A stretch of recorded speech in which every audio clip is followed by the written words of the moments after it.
There is value and there's power in using a voice that is your own. We so often communicate through a voice that we think we should have and a persona that we think will get us somewhere, that will make us be seen. But when you strip away those layers and you just show up as you authentically and inherently are, then the dreams and the manifestations really come to play.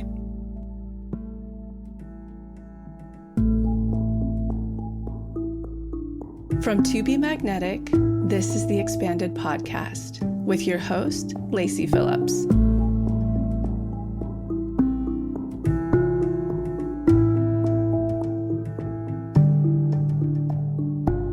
As the leading destination for neural manifestation, we dispel the woo-woo in order to help you create real, tangible results based on neuroplasticity, psychology, epigenetics, and energetics. Our goal is to normalize the practice of manifestation and empower you to get into the driver's seat of your life in order to manifest the experiences, relationships, and things that most align with your authenticity. Part of our manifestation process entails expanding past your limiting subconscious beliefs. Therefore, by tuning into this podcast with interviews from experts, thought leaders, spiritual teachers, scientists, and those with neural manifestation success stories, you're starting the process of expanding your subconscious in order to see to believe that anything you desire is possible. And by pressing play, the process begins.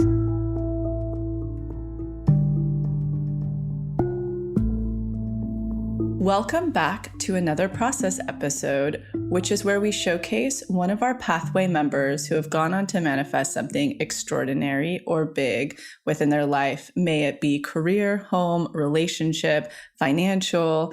This has become one of your favorite podcast segments that we have, as we can tell by the numbers. And one commonality that I want to make that you'll begin to recognize each of these pathway members share in common from past episodes to new is that not one of them simply dipped their feet into the work or flirted with it. They went all in. I've been able to see this recently with my dad who's doing the work.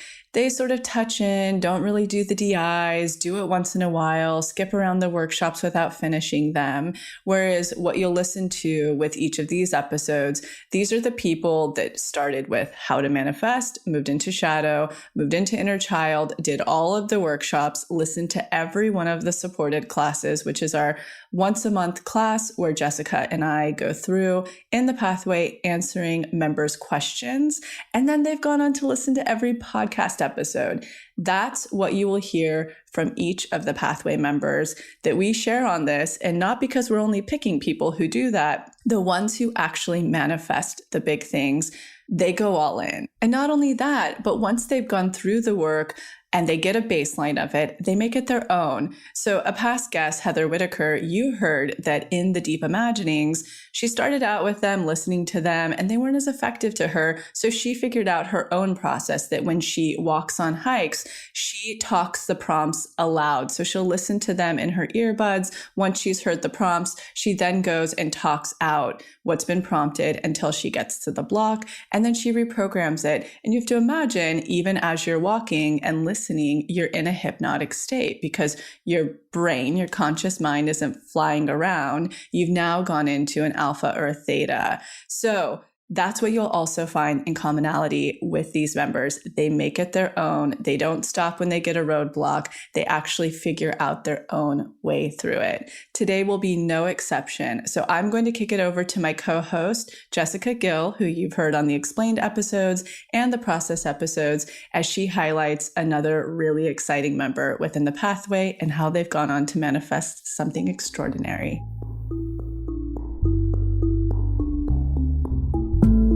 Hey everyone, Jessica here. Welcome back to another expanded episode and process episode.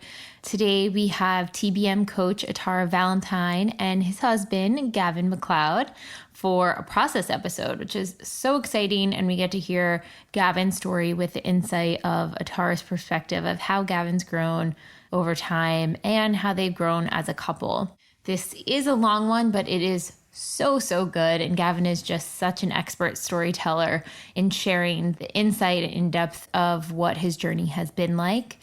It's such a testament to what the absolute pit of a rock bottom feels like during burnout, when you're putting your worth in other things outside of yourself, when you're feeling like you're in the train in the wrong direction, as he mentions, to really picking up the pieces, picking yourself up by the bootstraps and turning your life around.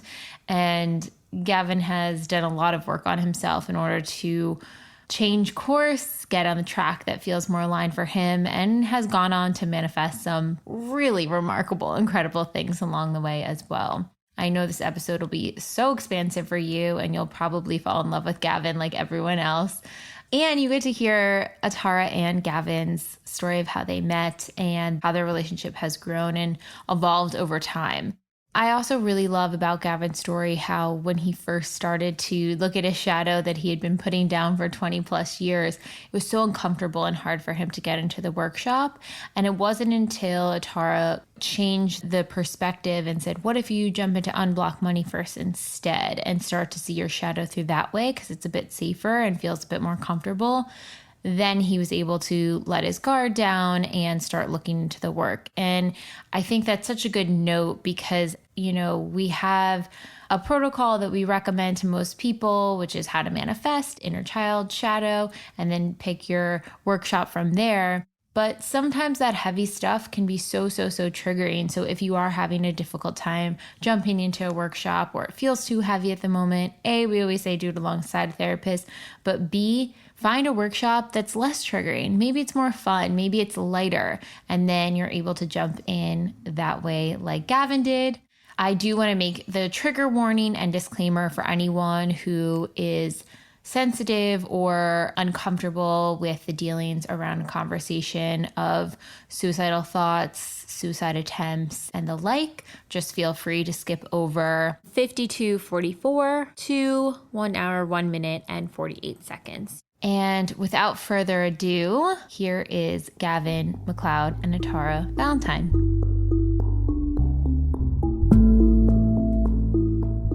This has been, I don't know, I'm sure, Atarah, you wanted to do this for a while now, but having you both on, I think, as Gavin's process, but also as just such an expansive couple that has really done your both internal work and then together, it's really beautiful to see. So I'm excited to have you guys on today. And we're shocked because I actually never thought this moment would happen. So here we are. Oh. So beautiful. So Gavin, I'm sure you may be aware, but we like to astrologically profile as one of our first questions. So do you know your sun, moon, and rising sign? Yes, I do. So my main sign is a Gemini. So I always say that I'm a real gem, D flawless. My rising is a Leo. So that's why I'm sort of bold and bombastic when people first meet me. And then my moon is Pisces. Oh, amazing. Gemini, Pisces, and Leo. That's a really good balance, actually. Yeah, I like it. It seems to work for me. It does give me lots of internal issues to work through. But the great thing about it with the Leo is nobody can tell. Oh, because you're always glowing in the center of the spotlight. Exactly. You said it. And so tell me a little bit about your cultural background and upbringing.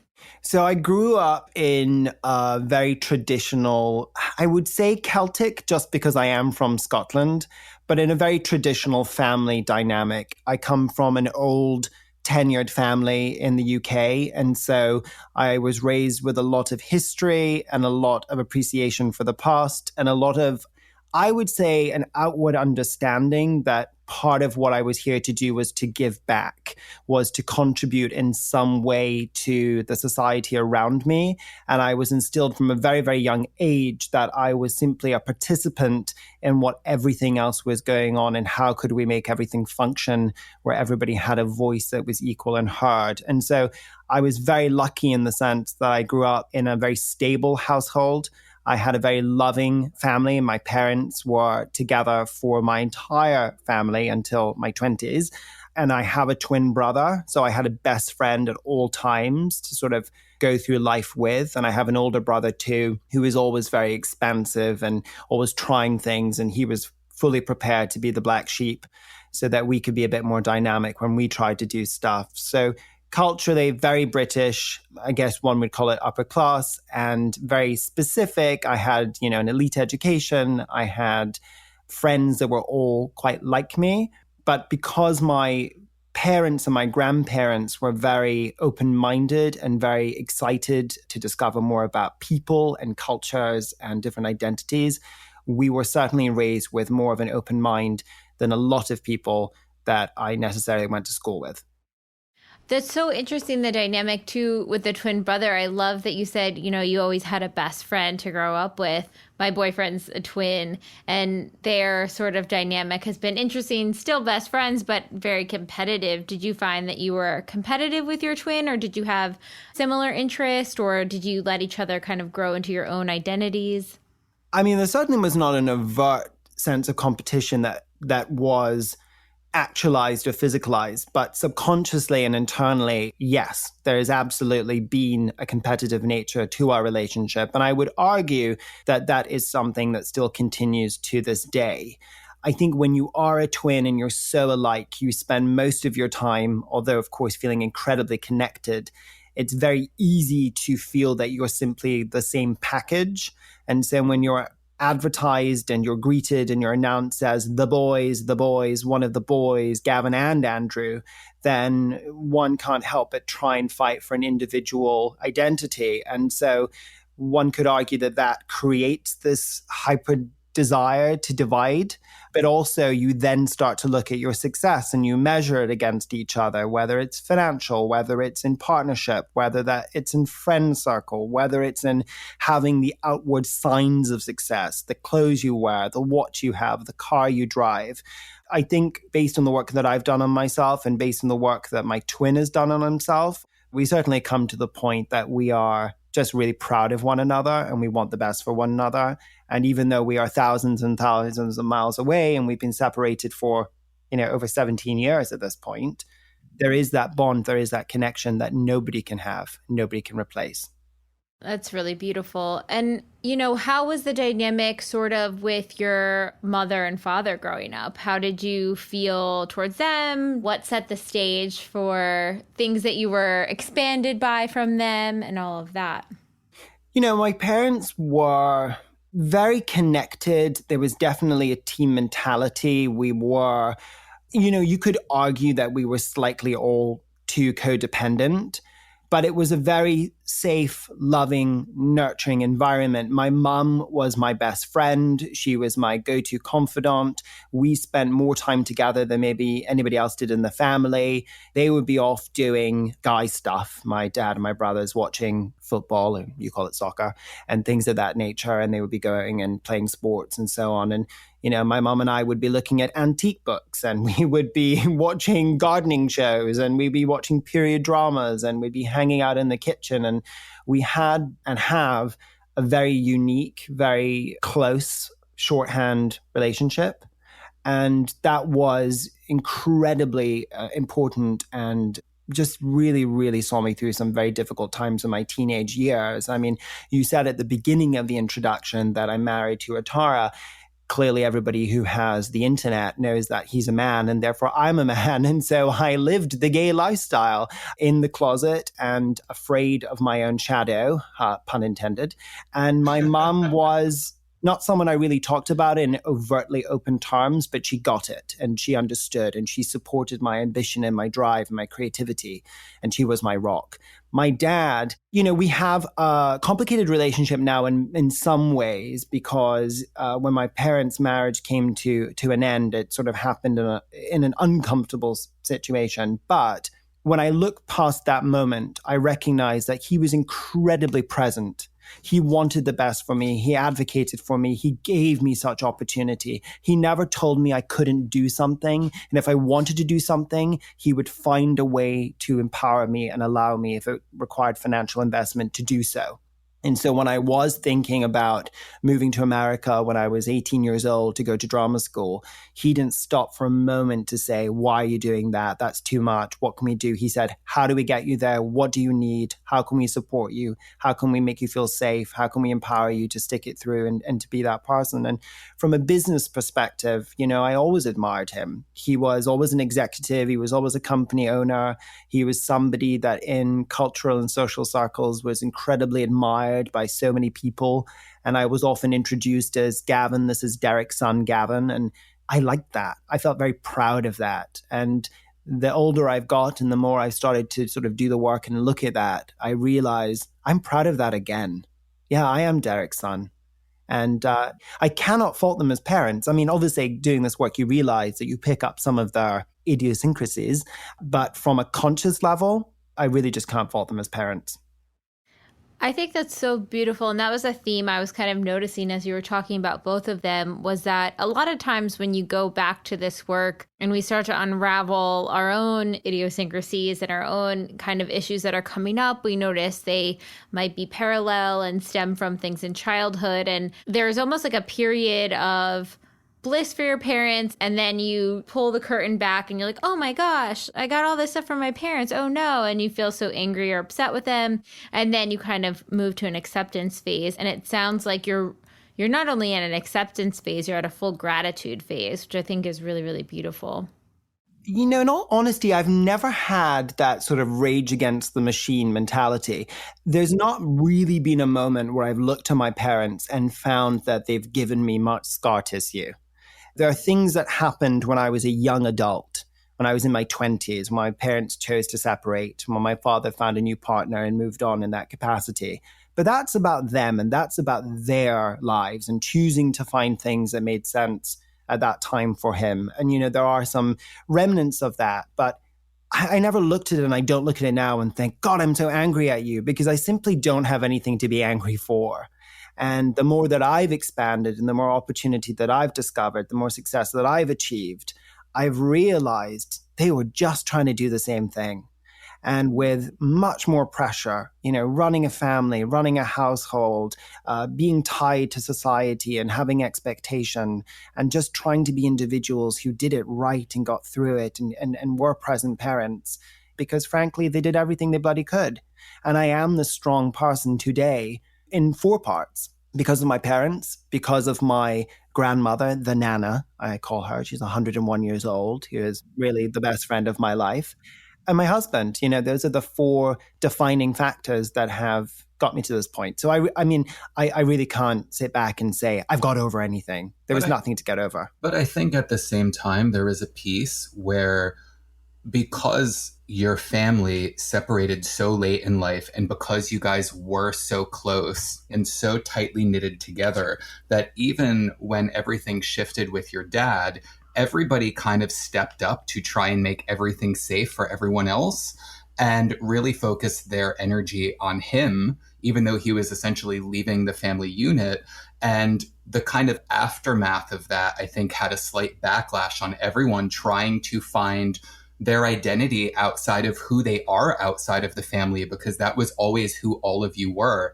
And the process that I've seen the most in living with you through this work is total acceptance that your parents are people, and the understanding of that, of being able to honor the good things that they did, but being able to see them as human for the bad things. And I think that's such a beautiful lesson, because there are so many people who are in their process who are still looking at their parents, waiting for that approval, almost from like that inner child perspective, where they want them to come and show up as they needed. And they're, as a result, not living their lives fully. So it's so beautiful that watching you do this work, to see you kind of come to terms with finding your own identity outside of it and completely accepting everybody else's. Yeah, I would definitely agree with that. And I think that one of the realizations that's come from this is, what did I really need? Like I said, my mom was my best friend. The Nana was my best friend. What I searched for and wanted my whole life was the validation from my dad that I was an equal to him in terms of intellect, in terms of capabilities. You know, my brothers were very business minded. I was very business minded. That was a part of myself that I shrunk and I diminished because it was easier to be creative. It was easier to play this character who was all wrapped up in luxury and wanted to be around the most fancy people, but really wanted my dad to look at me and say, God, you could be successful too. And that's something that I think I have taken through my entire work life, is looking, especially when there's a strong executive male lead at the front. I've often, I would say, translated my desire to be validated, I could be the word, but seen by that person in the way that I hoped my dad would see me. But, you know, the crazy thing is, Jessica, I realized now my dad saw me that way the whole time. I just didn't see myself that way. And until I could see myself in that way, and I wasn't sort of putting on someone else's shoes and having the imposter syndrome, that I could then suddenly receive it, that was a reality. Isn't that the truth? What are some ways that started to present with you in various job roles? Like, how did you find yourself searching for that validation? What would maybe be an example of when you were feeling small or playing small, or, oh no, I know I'm in that sort of validation loop again? Well, a number of things have happened throughout my working life that have become, actually, funny enough that you mentioned this, have become increasingly, become aware of them again. It goes back, this first memory that comes to me all the time, and this is going to feel like it's not related, but it is related. I so wanted to be an actor when I was a young child, and I was in drama school, and, I did like 4 years in primary school, which is your equivalent of elementary. And everybody said, oh, you're so talented, and you're so amazing, you're so wonderful. And I thought, yes, I am. And and then I got into secondary school, which is sort of high school. And my drama teacher, I said, I'm going to go to RADA. I'm going to go to the best drama school in the world, and I'm going to become a movie star. And the drama teacher looked me in the face and said, they don't want you. They'll never want you. And I said, what do you mean? When you haven't done drama club, you haven't done, amateur dramatics, you haven't done any theater shows. And in my mind, I was like, well, I don't want to be a loser that does any of that, quite frankly, because they're all geeks, right? And I was too busy trying to be popular and wearing my armor to get through life. But that actually left more of a scar tissue than I realized. I was then, from that moment, conditioned to believe that when I really wanted something, they wouldn't want it. They wouldn't want me. And so I think that subconscious limitation I carried with me through everything. And I did go to New York, and I did go to a prestigious drama school, and I did have a great experience, and I did learn a lot about myself emotionally at that point. But when I graduated from that experience, being told that I was so great and going on a full scholarship and spending my time with Ibsen and Chekhov and Strindberg and Shakespeare, and then suddenly I'm trying to get in front of somebody at the New School amateur film department to try and get some content, I just thought, this isn't working for me. And I didn't have the confidence to push out further, to go the extra distance, to problem solve and go further, because I still had that unconscious belief that they don't want you. So when I gave that up and I moved into what I call a grown-up job, Atarah was working with a friend, a very close friend of ours now, and she had this funny shop called Trixie and Peanut, which was a luxury store for pet clothing and accoutrement. And they were talking one day, and she was talking about the fact that her publicist, Martin, they'd gone to school together, and Gavin would be so good in PR. And Atarah was, yeah, I've said that for a long time. He would be great in PR. So I started this PR journey by joining Martin, who was doing our PR. And that started a 10-year work experience. And what's so interesting, other than Martin, who is lovely and gave me a lot of grounding, a lot of information, I then only went on to work with female sociopaths. Oh, gosh. And I think it's because I was trying to be avoidant from having a male authority figure, because again, I didn't want to not be seen, and I didn't want to feel like I was doing a bad job. And I think the thing that's interesting up to this point is, and even still to this day, Gavin's always had a bravado that has been his ego shell. So people always thought he was strong because he was mouthy and forward, but he was actually incredibly sensitive and incredibly fragile. And that's where a lot of, I think, the misdirection started coming from, because you couldn't follow through down those roads, because as soon as something was a no, it hit you so deeply right into that core wound. The interesting thing is, I would say, I'm British. I'm very British. That means I'm quite uptight.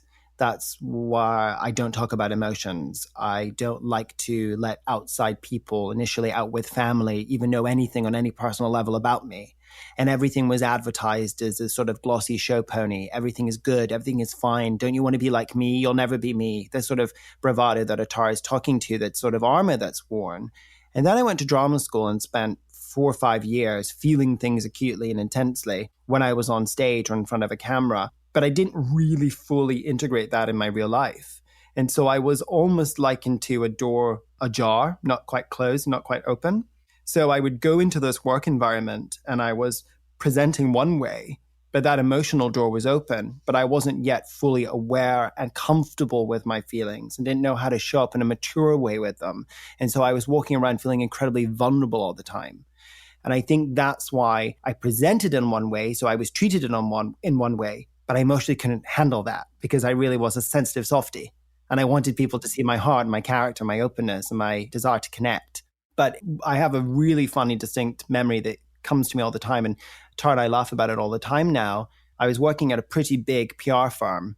It was a hot office, but we were conditioned that we always had to be suited and booted because a client, who's spending $20,000 a month could be coming in at any moment.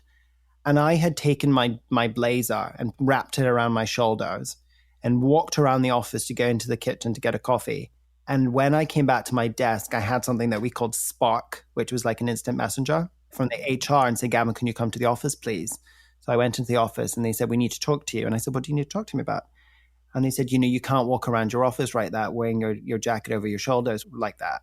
And I said, what do you mean? I went, you just can't do it. It makes you look like you think you're better than everybody else. Oh, boy. So much shadow in that office, huh? Oh, boy.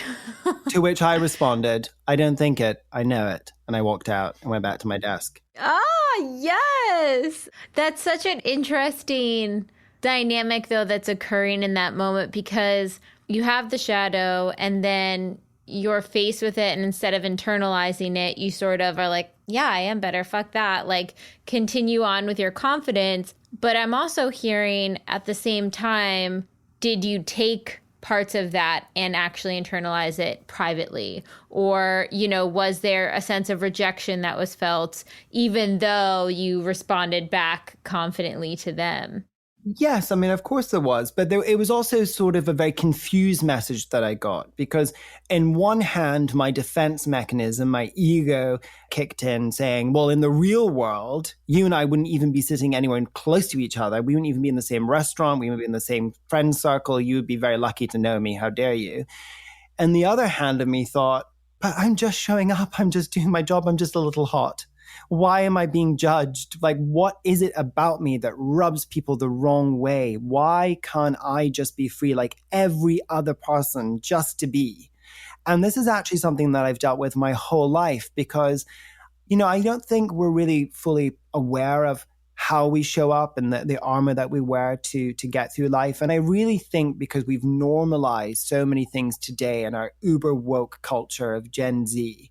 But growing up a closeted homosexual in the rural highlands of Scotland is an agony and is a torment and is a really, really torturous time where you do have to take all of your resolve, all of your defense mechanisms, everything that you can do to feel safe, just to survive, just to feel that you're worthy of having a life and being okay, that you're entitled to happiness. And so there's no question you can't help but take that shadow with you everywhere you go, a desire to be accepted and embraced and loved for who you are, but at the same time, wearing that armor and not knowing how to take it off. I think so many people probably can resonate in our community and just, our listeners at large of, whether they were closeted sexually or they were oppressed in their religion or skin color or just rejected out of the society in which they grew up in, feeling like they're dual people, feeling like who I am authentically is not accepted in this particular space. And how do I still show up and get love? 100%. Persecution penetrates right to the core of who you essentially are. And there are so many of us from many different backgrounds and many different traumas who are walking around every day trying to get through, trying to find their happiness, their spark of joy, their success story. And I think that culture and society at large have to be more understanding of those of us who've been outside of center, who've simply done everything we can to exist and be made to feel that that's okay. And especially when people have worked through something and they do show up as someone who is strong, and there's so much shame that we put on people even around that. It's like people don't even want people to succeed because, oh, well, if you think you're together, then that makes me feel insecure. So I'm going to cut you down. So it's such an interesting thing because we all want that for ourselves, but we're all taught constantly to shrink ourselves and to, talk a little softer and to not share your opinion if, even if it's the truth, if people aren't going to like it. And so it's such a weird thing. And it's the reason so many of us have such a hard time navigating and knowing how to show up. Absolutely. Just to kind of connect the dots here, at what point did the two of you meet and how did you guys become connected? Well, we have an incredible story, and it's something that will be really well played out in a memoir. Once upon a time. No, so when I was young, I was always looking for answers, looking for solutions, trying to find something that would take me out of my incredibly limited bubble. I had a beautiful bubble I lived within, but the people I was around at school, my peers, they were very focused and obsessed with the 1%. They were very much focused on what their parents did, the cars they drove, what they wanted to do when they grow up, what was their allowance, what clothing did they wear. It was very vapid. And so I was looking for further information. And I had an aunt that had been studying Kabbalah, and no one really in my family was interested to do it. I said, well, I would like to go. I'd like to hear more about Kabbalah.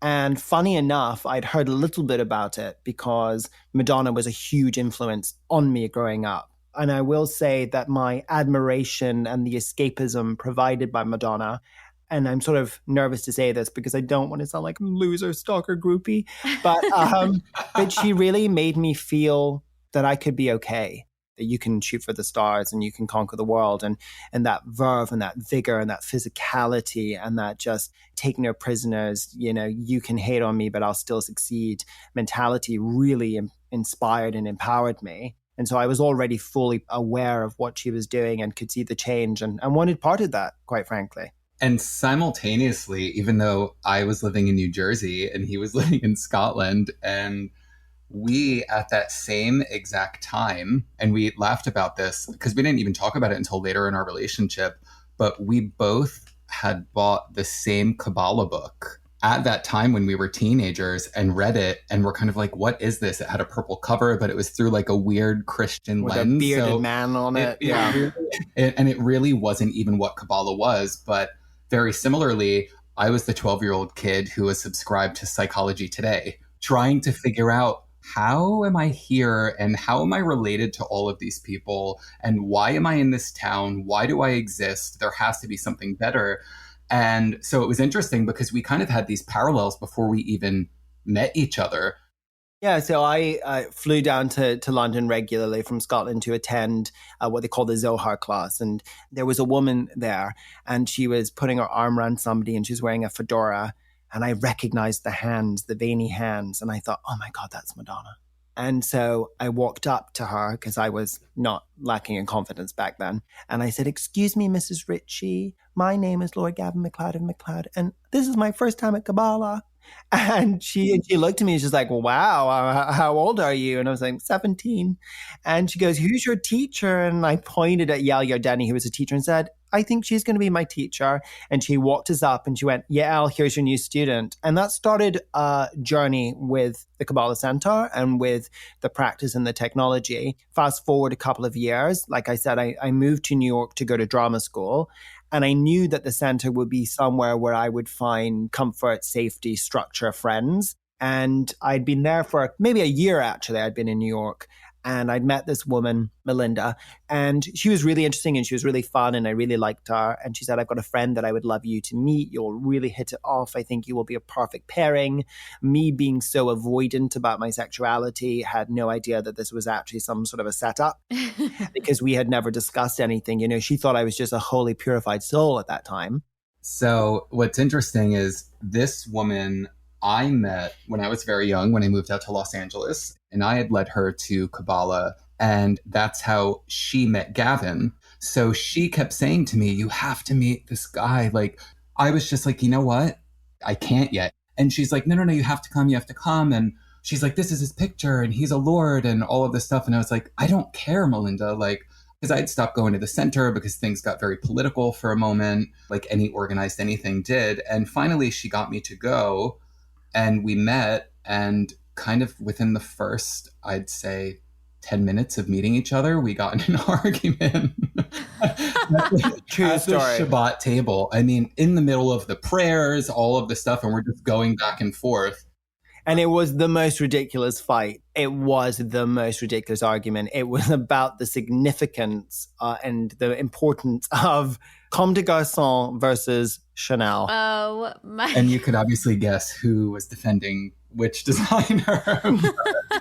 But the thing is, it's funny because it was the real internal difference between us. Where Gavin, it was about just the luxury and the way that it was crafted. And for me, it was all about the artistic expression and that it was pushing the envelope. And we just could not see eye to eye. And we're both so stubborn. So we actually just stopped talking. And then the next day... But I might just add, that's before I had the words to realize that I was simply advocating for female emancipation through Coco Chanel's figure. But that's another story. But the funny thing is that when we had our argument, this was the first time that anybody had really spoken back to me. That sounds really nuts, I know. But Atarah was the first person who said, I disagree with you. And just because you think something and just because you say it aggressively doesn't mean it's correct. And I was so annoyed. And then when I went back to my apartment, I thought, I'm so annoyed. I love him. No, I was just so intrigued and so excited. And he was mesmeric. And, on our wedding speech, I said he looked like a Hasidic Jew that got lost in Tokyo because he came in with his funny hairstyle and these avant-garde clothes, and he was head to toe black. But there was a vitality and a freshness I kind of felt from the first moment that we stopped arguing, that we would not really argue again in a way that was serious, and that we would be in each other's lives forever. However, I had a very different narrative. And the next day, it was the Saturday Shabbat where they do the Torah reading. And I saw him, and I intentionally sat in the back of the room so I didn't have to talk to him. Which is so rude because I was looking around. He was looking like around. Trying to see if I was trying to find my imaginary friend. And then at the end of it, I turned around, he's in the back row. And I thought, well, he's allowed to come and sit at the front row with me. I mean, this is how out of touch I was. And then I was sad. I said, this was 2.5 hours we could have spent together. Yeah, but we ended up sitting at the same table again for the meal after the reading. And we really connected in a different way. And I think we were both intrigued because for me, I am so much that person now, but I was not the person who would just speak up or always share what they had to say. Believe that or not. I know people never believe that when I say that, but I was always the shrinking violet.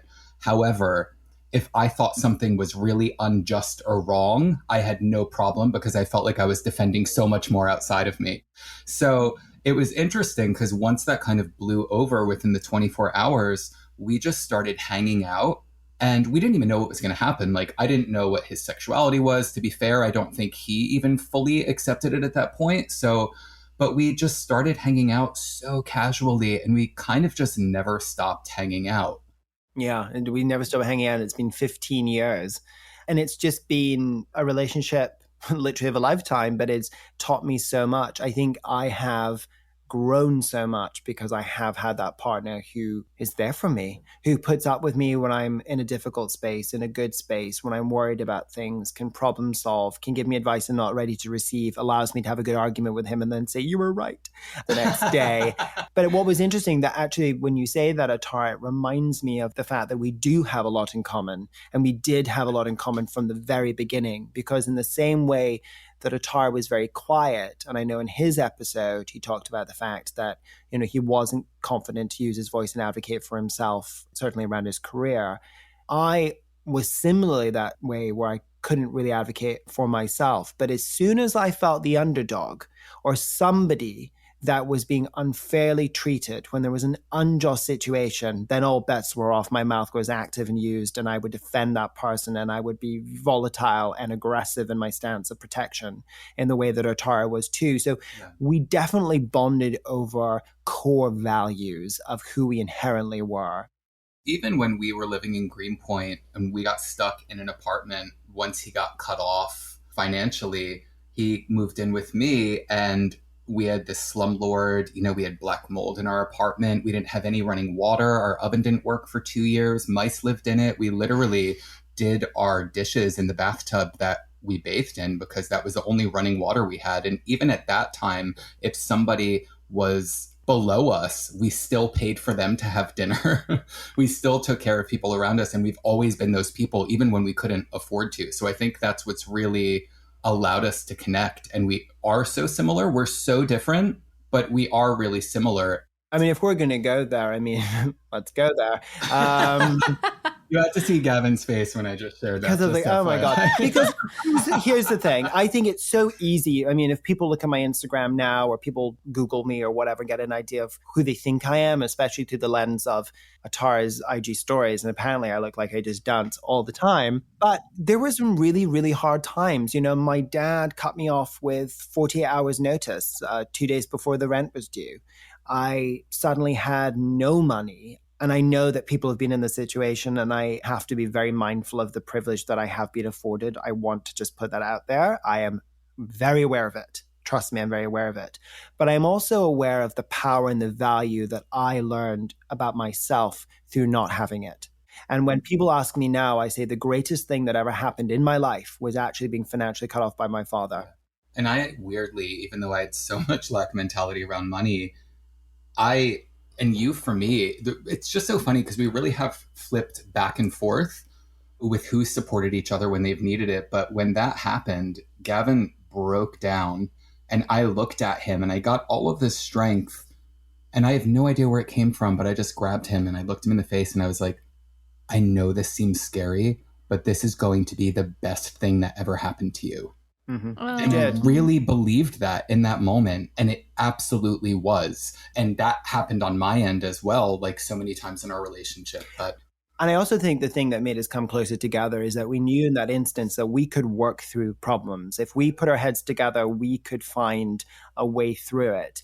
And I remember it was such a surprise to my friends, especially those that I'd had in New York, because they knew me in a certain lens. And remember, I've still been playing this character of I'm elitist, I'm above you, I'm separate, all these things to make me feel that I didn't have to feel, essentially. But when I was cut off, and this is what I will give myself credit for, I had no problem rolling up my sleeves and going to work. I contacted everybody I knew, and within a few days, I was busking tables and hosting at a Williamsburg restaurant, not even on the north side. And if anybody's from Williamsburg, they know that that's a bad thing. And meanwhile, showing up to work in a mink coat and diamond bracelets, even though he was busking tables. And wedges, which was the thing back then. But I worked my ass off, and I think that because I wasn't born into new money, and I wasn't born into wealth being the thing that sets you apart, I knew that hard work and discipline is what made people successful. But I also knew what it was like to roll up the sleeves and just get to work. And in that experience of doing a very menial job, I learned so much about who I was without all the trappings of, frankly, luxury I didn't earn. And I think people saw me in a different lens. And I've had people after the fact who've sort of reconnected with me all these years later to say, I had so much respect for you because you never complained. You worked 16-hour shifts. You hustled, you did whatever you could, you never complained. And people who, quite frankly, were more inclined to complain, you shouldn't complain rather, did all the time. You didn't. You just worked your ass off. I've always believed that hard work is important, and it sort of is the mettle of somebody. And I think it's just really important to note that projection is all of our worst enemy, because we look at people and we think we have this idea of who they are and how hard they worked and what their privilege looks like and what it didn't. And, we create these narratives in our head that we put on people, and no one really knows what someone else is going through. And even for us, when we first got together, all of our friends were like, these are the people you're dating? Like, you're so different. It doesn't even make sense, because, I was wearing like clothes from the thrift shop, all black, holes in them, like wouldn't spend money. Gavin's wearing like a mink jacket and diamond bracelets and has all this amazing jewelry. And we seemed like the odd couple, but our core values and who we are internally is so similar. And so even when people are like making their partnership lists and stuff like that, and they think they know what they're looking for, I promise you, what you think you want is not actually what you want if you scrape away the surface stuff. Because every single person I've seen that I work with, all of my friends, ended up with the partner that was the exact opposite of what they were looking for. What they were looking for was what they were looking for within themselves. 100%. But I think it's also important to recognize that our relationship has been challenging. And it has been a testament to our growth, and it's been a testament to staying connected. And there was, in quite honesty, 3 years ago, two years ago, maybe now, where we were very disconnected. We were very, very divided. And we essentially, I think, lost touch, both of us, of ourselves initially at that time. And this sort of leads back to when you're asking me about my work life. I ended up getting a job where, I'd worked in PR for 10 years. I'd had a really traumatic experience happen that really unhinged me. And that bled through to Atarah, my relationship. When I was working in PR at a company that I wasn't enjoying at all, I decided that I wanted to create something that was for myself, that was an escapism. You spend all your time in service of other people, thinking about their needs, thinking about following up for what they require, that you don't really get much time to yourself, especially when you're a junior level or medium level and you're working the 60-hour weeks. I wanted to do because I was so passionate about beauty, skincare, because I'd had pretty bad skin growing up. And that was another layer into my teenage years where I would feel that I was disgusting and ugly and gross and demoralized because I had pimples. And if I picked the pimples, they would get awful. And I took 180 days off school because I couldn't bear going to school and being the guy with the bad skin and being made fun of. Because how could one be confident when you look like a pizza? That was what was going around my mind at that time. I didn't have the self-esteem and self-worth to just be like, it doesn't matter. It really mattered, and it was crippling at that time. So I'd spent this whole journey learning more about skincare and ingredients and the beauty industry as a whole. And I was also really passionate about fragrance and what it emotionally tells each other about each other. And we all know that scent is linked to emotional recall. It's actually the only sense that's connected to emotion in a visceral way. And so I wanted to write about that. And so I interviewed a slew of interesting people, Aaron Lauder from Estee Lauder, India Hicks, who went on to be a great friend, Plum Sykes, who wrote from Vogue, various people of that nature. And I won't give her the airtime, but I interviewed a celebrity makeup artist, and she really became my best friend. I mean, she was my best friend. Long story short, through her connections and her financial and business relations, she advocated me to join a skincare brand, to join the PR department. And when I got in there and realized that there was a bigger opportunity for me, I could do something more seismic to extend the narrative of that brand by bringing in celebrities and creating that celebrity narrative and the hand-holding narrative to sort of give that brand an opportunity when it wasn't an advertiser and it wasn't in traditional sales. And I called it the Halle Berry moment. A friend of mine was working with Halle Berry. He pushed for her to get a Met Gala facial. He advocated for me to do it. I said, I'm not a facialist. What are you talking about? He said, oh no, she'll only work with you. And so I got trained up pretty quickly, went into the apartment, saw her, said, okay, let's do this. Gave her an amazing facial. I intuitively knew what to do and I figured it out. And when she got up from that sofa, I looked her in the eyes and I said, God, I'm good. And that was a real moment, an aha moment, as Oprah would say, where I found my destiny. Because what I'd done in that hour and a half with her is that I'd empowered her and energized her to show up as she needed to be, as the occasion demanded, with the expectation of the world on her that she would be immeasurably perfect. And not only did I sort of have a physical and external transformation, I empowered her to believe it. So she did really show up as Hallie. And I said, I want to do this for other people in this position. And word of mouth took fire and spread around. And all of a sudden, Susan Sarandon was calling me, and Julianne Moore was calling me, and Cate Blanchett was calling me, and Kim Kardashian was calling me. And that really started my career. But this friend that brought me in became highly competitive of me. And because of that competitive nature, it really chipped away and disintegrated the relationship to such an extent. Things were said and done that were just very hurtful to me. It's almost like you went from finding your purpose and really showing up and feeling so connected to then having that completely threatened and flipping you into lack mentality, where then you basically became a workhorse. Yeah, so a couple of things were happening. You know, the friendship started to disintegrate, and then it self-destructed. And we don't need to go into details of it. I wish her incredible blessings and luck in her life, and truly mean that. And the love that I think we shared was real. But we were just in different directions at the time. But it left me really, really damaged, really, really sad, really, really vulnerable. And instead of acknowledging that, I just had to push through. I had to win. I had to get more celebrities and more people. And then I'd also transposed this desire to be recognized, received, and validated by my father onto the male owner of this company, my first male boss. And so I had this combination of things going where my friend was no longer there and was feeling resentful towards my success. And then I had this male figure who sort of resented the fact that a lot of their success was based on what I was doing. And I was working and chasing my tail and being made to feel that it was never good enough. It was never good enough. It was never good enough. That I put myself in 220 flights.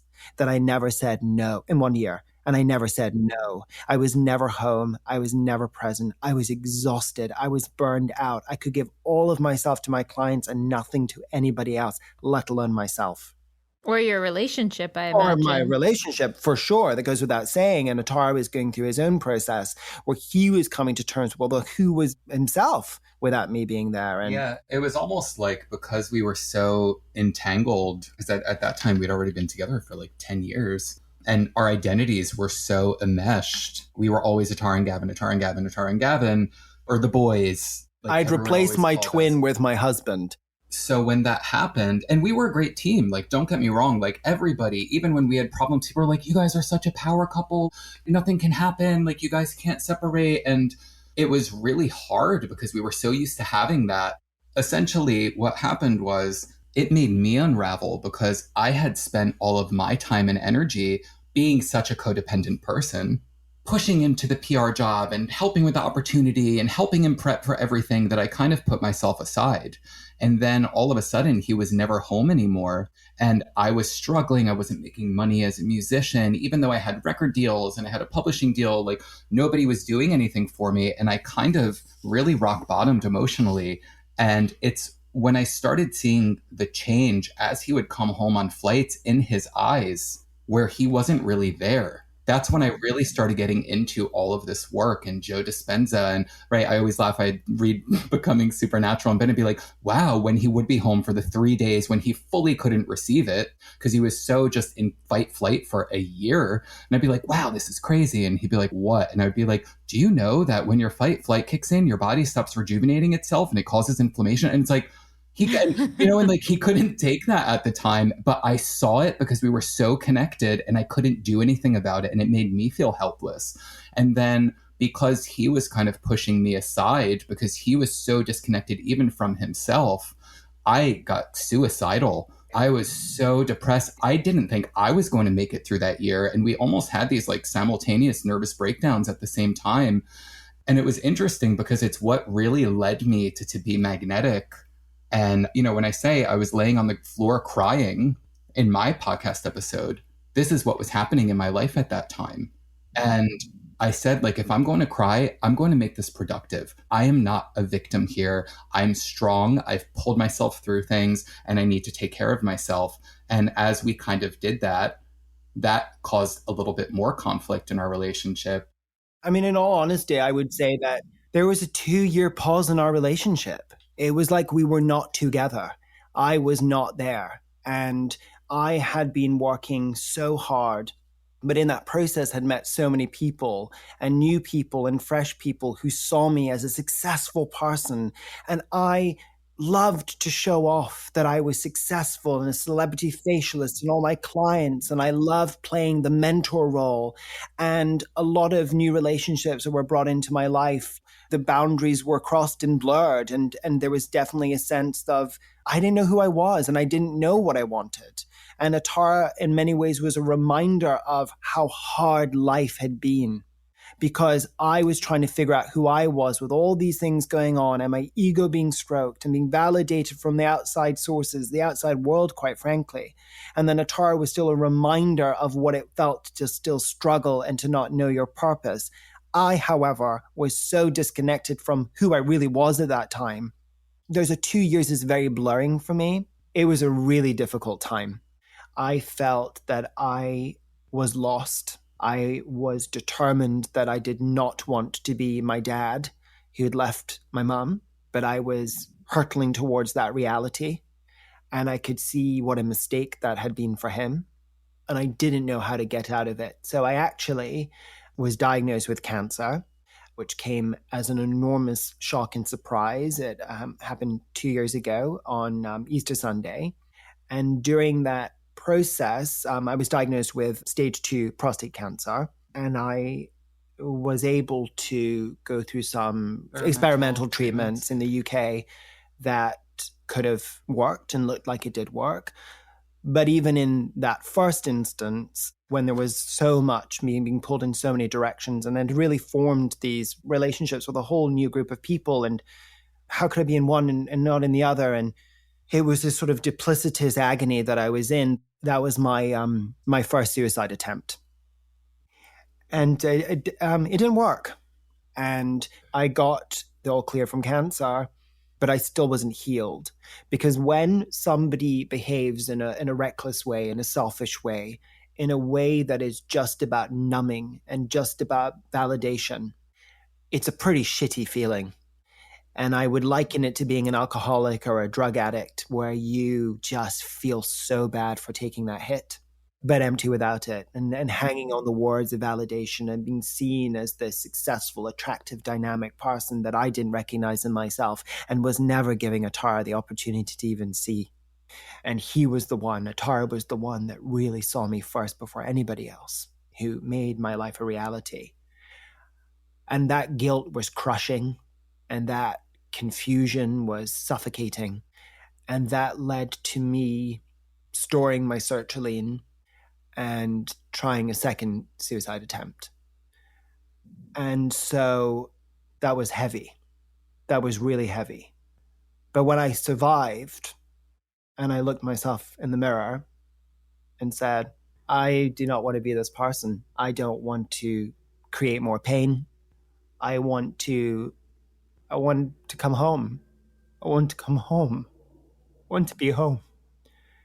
And that is what happened. And for everybody who is in a relationship that's challenging, sometimes you get to know people so well that you stop knowing them at all. You know the pattern of behavior that you've both adopted and adapted to get through the day, to live for a moment, to keep the shiny beacon on top of the hill alive, that you actually stop that daily connection and communication and conversation. And I always say tragedy comes with threes. So cancer came, 2 suicide attempts. I guess that's 4. My math has never been very good unless I want to buy something. I can somehow figure it out. But when COVID came, this was the real challenge that I faced in my life. And this is what brought me to the work. By the way, after 2.5 years of saying to Atarah, there's no way in hell I'm doing this. And we'd have an argument. I'd say, go meditate. I was so resistant to it because I was so resistant to any advice that he was giving me. I was resistant to anybody telling me what to do when I was on my own time, because all of my time was involved doing things for other people when I didn't want to do it necessarily. but not also fully wanting to make a decision. So even during that time before, right in the thick of this, I bought us tickets to go to Radio City just because I thought it would be just this beautiful thing for us to sit and watch the Christmas spectacular. And I just looked at him and I saw for a moment he had this little moment of relief. And I started crying because I thought, this might be the last time we ever have a Christmas together or we ever do anything. And we went home, and it was one of the probably the most painful things I ever had to say, but I meant it. And I didn't mean it from a place of low self-worth, like I don't deserve a relationship or I don't deserve this. I had just been further along in my process and personal growth that I looked at him and I just said, you are in so much pain and I don't want to be a part of that. And I don't care if that means us breaking up. I don't care if that means you leaving. Like, don't worry about me. I'm going to be fine. I will figure things out. I have no doubt about that. But I need you to be there for yourself. And I'm willing to do that and to have that look however it needs to, because I love you. And it's just such an intense time. And then, yeah, we just went through so many things during that period. So many things. And I liken to this, like when you get on a train and you realize, oh my God, it's going in the wrong direction. It was like I was on the wrong direction and it was hurtling towards a different outcome, but I already knew I was on the wrong train at the wrong time, going the wrong place. And I didn't know how to make it go the other way. I also just want to hold space for you two, Gavin, because the immense pain that it sounds like you were in, both with the cancer and the suicide attempts, and just the feeling of isolation you must have been feeling at that time. I felt like my dad. You know what? I felt like my dad. I felt like whatever decision I would make about how I would take my life forward would result in people in pain. And because I was in so much pain and so disconnected from who I was, because I did have this sort of awareness of myself when I was younger. But the more I got into this lack mentality of chasing the acid and being validated by clients and suddenly being dropped and then picked up in the roller coaster of that and losing a powerful friendship and then having other people see me as somebody I couldn't even see as myself. And I didn't even know if Atarah could see me as that way because we'd just been so us together and so surviving together, then how could I still be special and inspiring? I could see the conflict that my father had gone through, and I felt that acutely. I also was I was empty, I was hollow, I was spent, and I was tricky. I mean, I can be a tricky character, I'll own it. I'm not the easiest, I'm not a sunshine flower daisy. I'm like a rose. You get close and you smell and it can sometimes prick you. But that being said, when you hit rock bottom, there's nowhere else to go. For some reason, the light, as we call in Kabbalah, God's energy, the universe, our angels, whatever people believe, I wasn't supposed to die.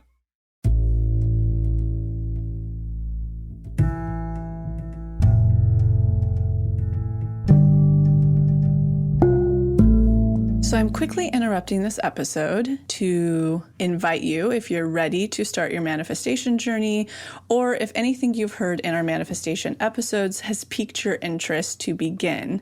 We have a la carte workshops in everything from the basics bundle, which is what we recommend to everyone who starts. It's the formula that actually teaches you how to manifest, unblocked inner child, and unblocked shadow. We also have a la carte workshops on love and money. But the real gem is the Pathway membership because it encompasses every single workshop we have. It's a year-long membership with full access to the few a la carte offerings we have and exclusive workshops not available anywhere else, such as the daily practice, which is what everybody in the Pathway uses, hopefully at least 3 times a week to daily, in order to truly create the new neural pathways that one needs in order to manifest, and houses the library of our deep imaginings, which is our unique hypnosis process that allows you to get into your subconscious and overwrite those old neural pathways, creating the new ones.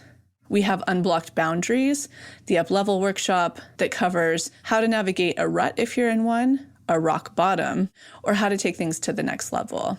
and access to the community group where you can connect with over 12,000 other manifestors on this journey to find expanders, ask them how to navigate blocks you might be in, tests you might be receiving, and create community. You can use our special code EXPANDED, all caps, EXPANDED, to receive $20 off your first a la carte workshop purchase or $20 off your first month of the pathway. Again, that's all caps, EXPANDED, EXPANDED. And do yourself a favor. As you know, if you've been listening to our manifestation episodes, 3 things have to be in motion to manifest: unblocking, expanding, and passing tests. The expanding portion is seeing to believe, showing your subconscious that what you want is possible through engaging, encountering with, or reading about, or watching what we call expanders. That's somebody you identify with who has gone on to manifest, is successful in, or inhabits what you want. And you can find on our homepage what's called the motivation. It's the testimonial library, where you will read thousands and you can pick the category that you're particularly manifesting, say money, career, love, travel, and so forth. And by reading those stories and going through their step-by-step experience, what they were calling in, what workshops they did to receive it, tests they passed, their magic darks, the expanders that they had to find, you are already creating space in your subconscious for your manifestation to come through. You can find that linked below or on our homepage under the Motivation Testimonial Library. Okay, now back to the episode.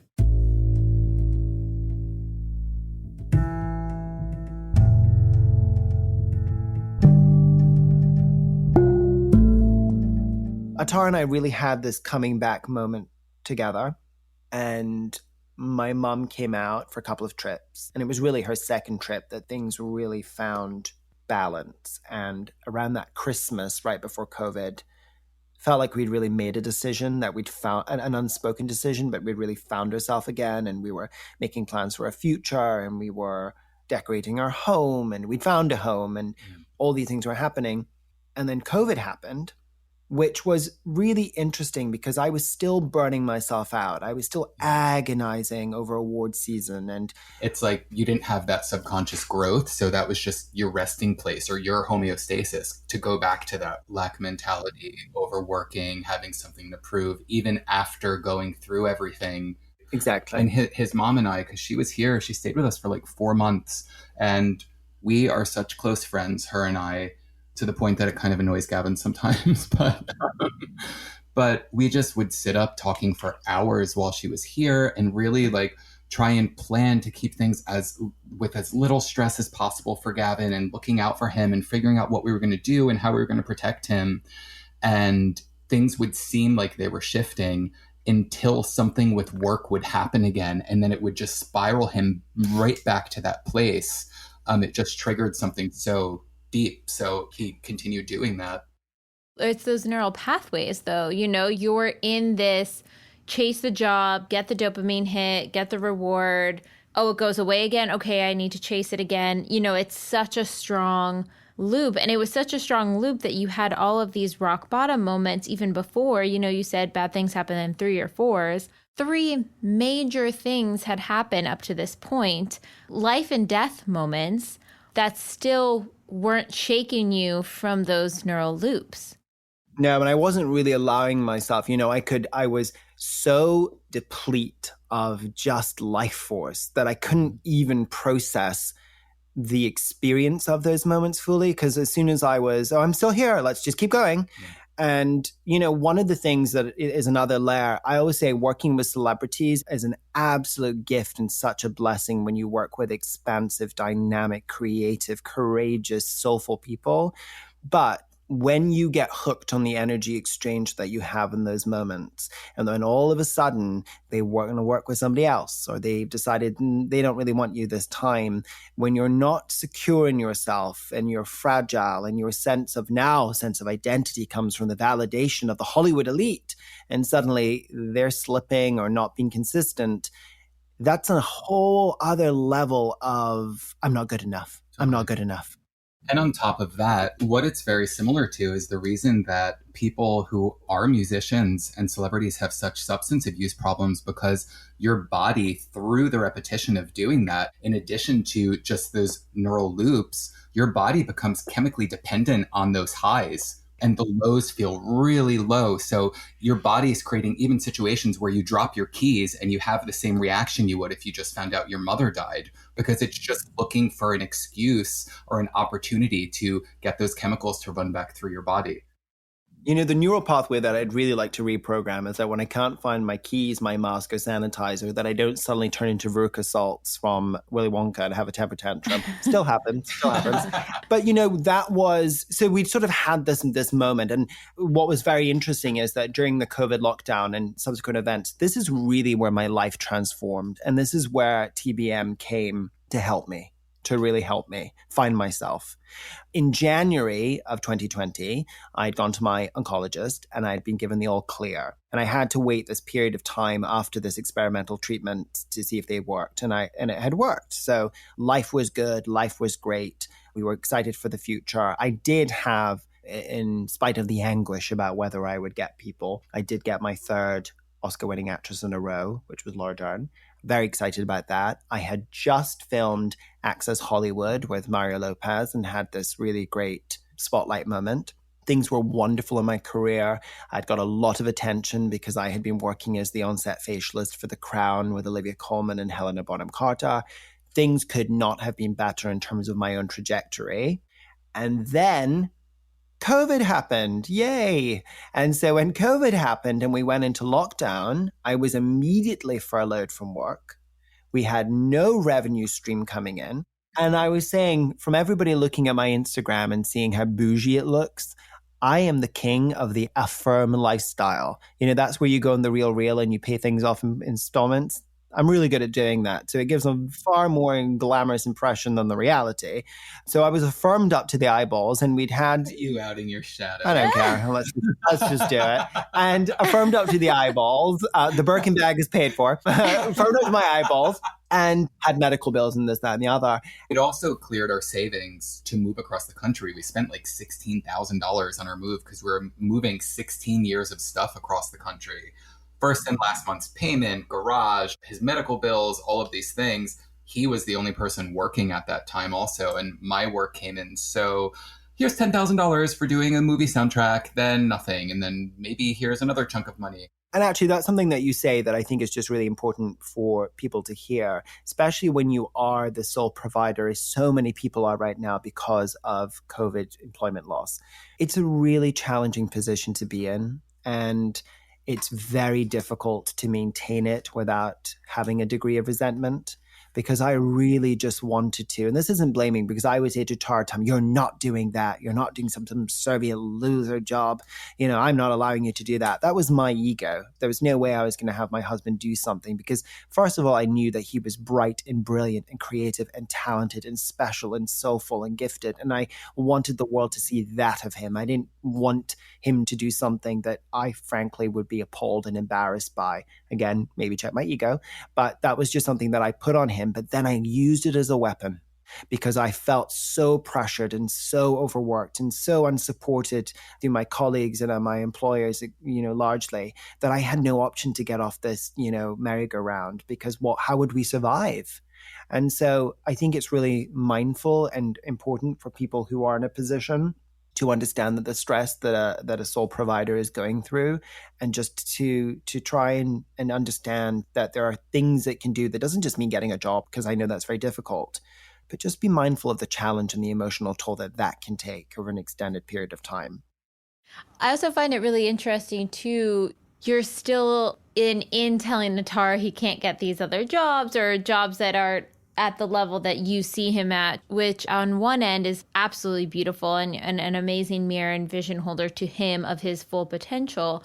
And at the same time is looping this storyline of what it means to have a job there as an extension of it relating to you and your husband and what that would mean. And the thing is, I didn't have an ego at this point. I was like, okay, you were furloughed. This is what we're going to do.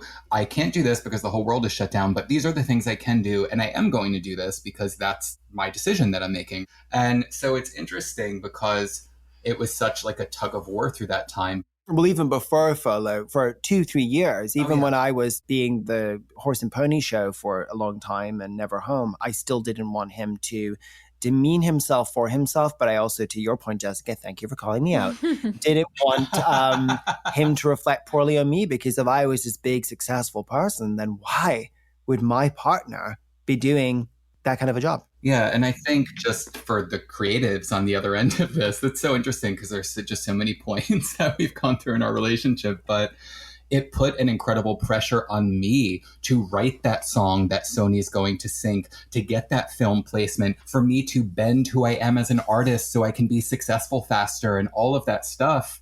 That because I was like, well, what am I going to do? I need to make money. So it made me actually lose who I was as an artist. And that happened for a really long time. So within the first 24 hours of COVID, he got furloughed. Can I just make a point though? Because I think for all the partners of creatives out there, we go on the roller coaster ride too with you. You know, when you get the deal or you get the thing or this is the song, we're right there with you and we want it to be the thing. And, you know, we're always there going on that ride and getting the excitement and getting the disappointment and getting the frustration. We feel it too. And then couple that with those of us who have to be, you know, restricted to, quite frankly, boring jobs sometimes. That's annoying. Like, can you not just write My Heart Will Go On? Like, come on.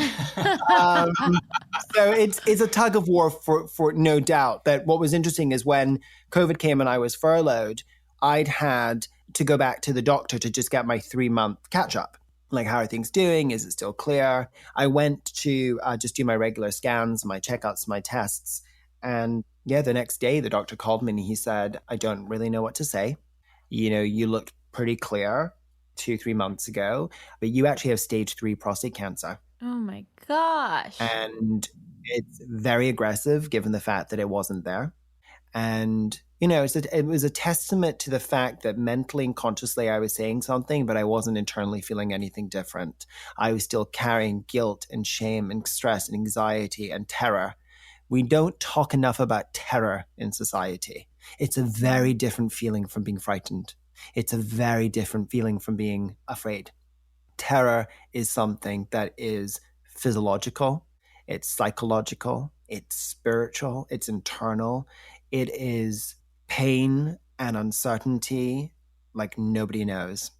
And I was terrified of what had happened to me because that terror was still in my body and it was presenting itself with stage 3 cancer. And I have to tell you, it was the most beautiful experience I've ever gone through. It put everything in perspective because at that point I had done enough work on our relationship and I had done enough work to know that I didn't want to die, that this was the ultimate wake-up call, like what needed to change. And completely did it on your own terms, because even his family was getting mad at me because they're like, why aren't you doing, because it's normally what I would do in the past in our relationship. Here's your appointment. This is when you do this. This is when you do this. So he would miss an appointment occasionally. I'd be like, do you want me to drive you? He's like, no, I want to walk. And I would let him. And they're like, why are you letting him walk? Because he wants to. And this is his journey. So I had to deal with that as a partner. I can't make him eat an anti-inflammatory diet. I can't make him do this. I can't make him let me hold his hand through this process.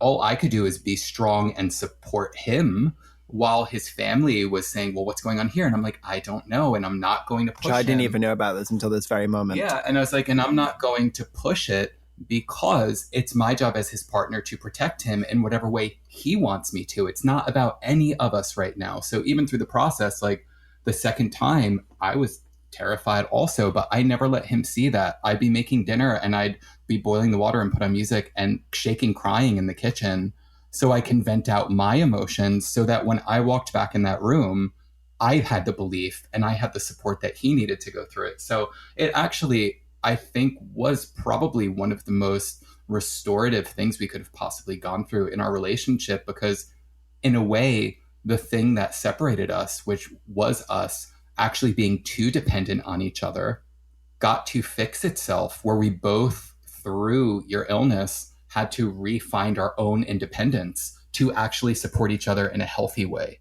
You know, when Atarah and I turn this into a TED Talk and take it on the road, I was going to say, when's the film coming out? Like, come on. I'm going to call it the moment that made us or makes us. Because in that moment, I decided, right, I'm going to be decisive and I'm going to take ownership of my life and responsibility for my life.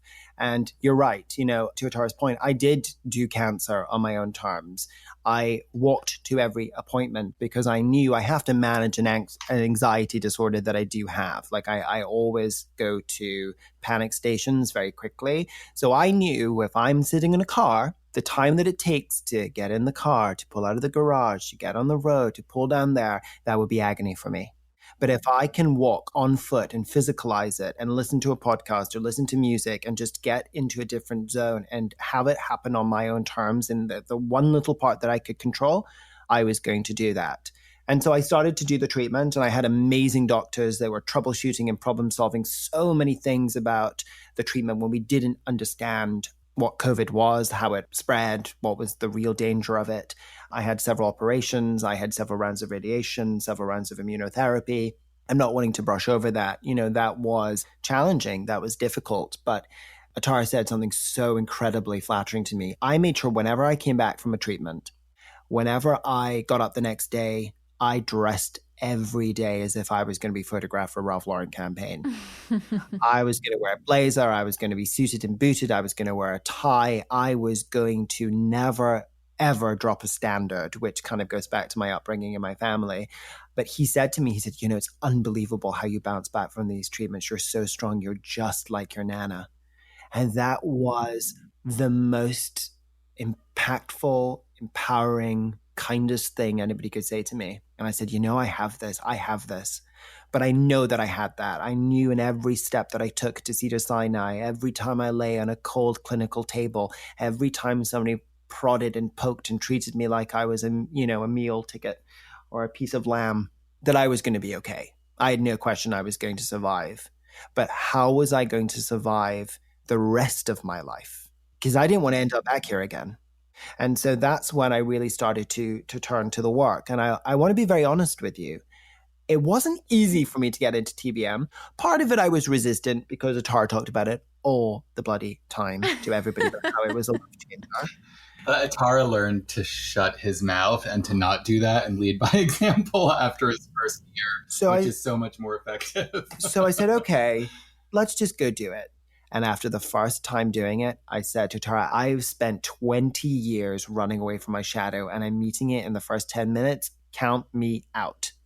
And so I went back to Kabbalah and I actually really committed to the high holidays, going through Rosh Hashanah, Yom Kippur, Sukkot. I mean, I did it all. I cooked kosher. I did all of it.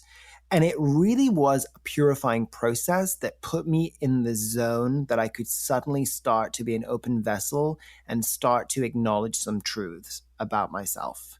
I could actually be an emotional, spiritual place to handle the reality of what I had tried to hide my whole life.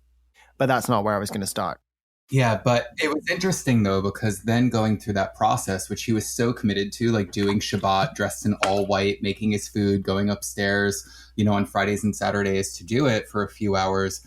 But he started saying to his mentors and his teachers through there, like, but what about this? What about this? Like, but how do we deal with this stuff? Why aren't we addressing this? And it was interesting because this work left enough of an impression on him to know what he was avoiding.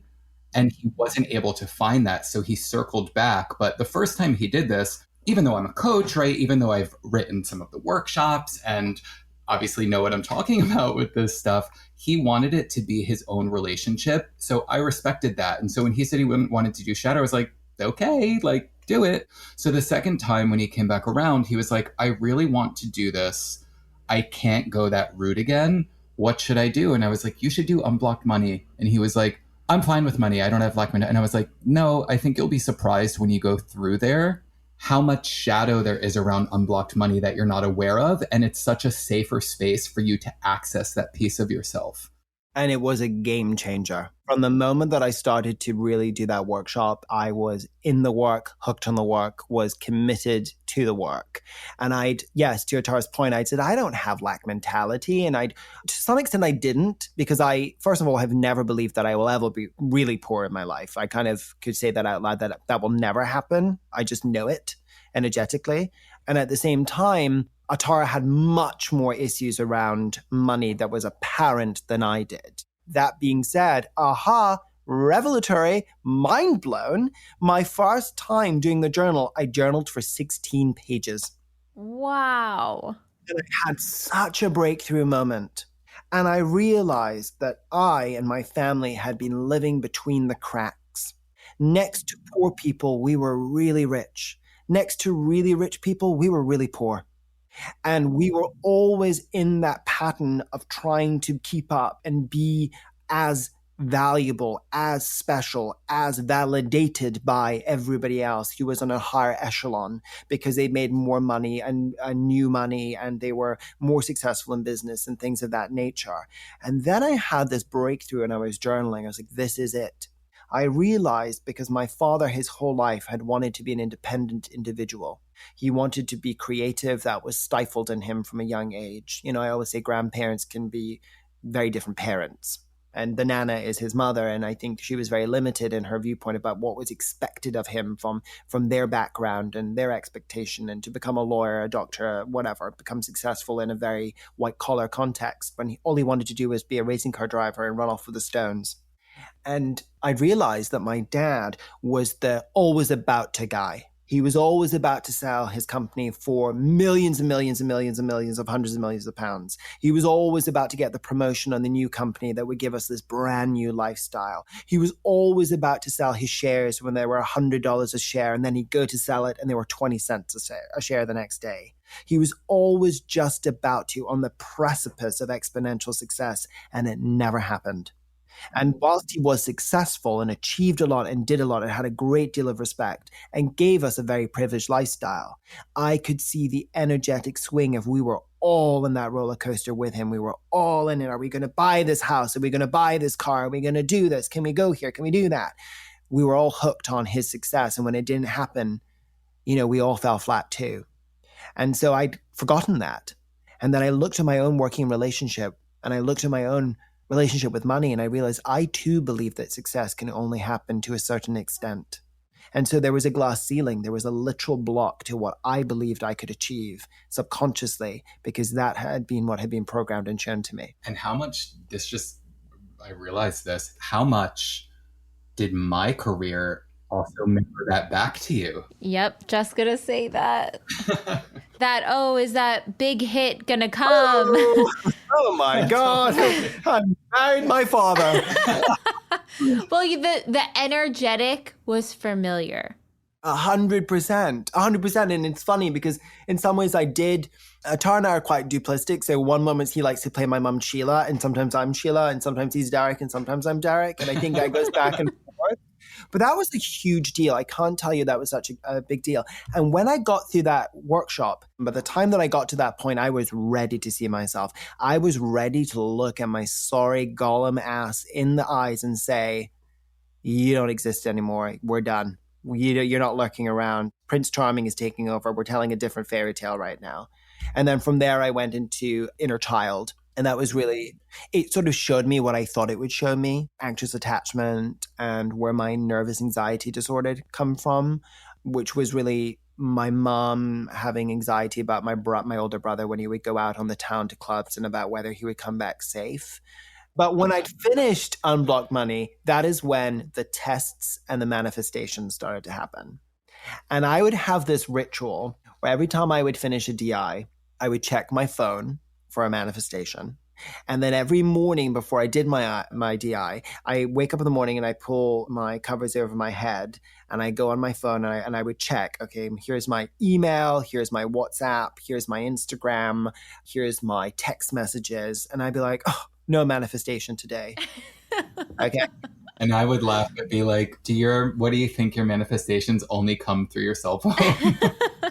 And they did. And honestly, they did. They all did. That's your patterning. That was my patterning. And so I would keep looking. And then all of a sudden, people would start to respond differently to me on Instagram. I would get a different type of follower that was very engaged. And they'd send me messages like, you're so beautiful and you're so inspiring. And, oh my God, you have such an open heart. And I'm so lucky that I'm following you and you give so much of yourself. Meanwhile, I think I'm just giving sort of like glossy painting and not really revealing very much. But they could see beyond the angles and filters of who I really was. And they saw me that. And then all of a sudden they wanted to give me stuff. And I have a new friend, Victoria Christian, who owns the most expensive perfume company in the world, Clive Christian, sending me thousands and thousands of dollars of fragrances, because they're $1,000 each, for me because she wants to honor who I am and how I show up. What? Yeah.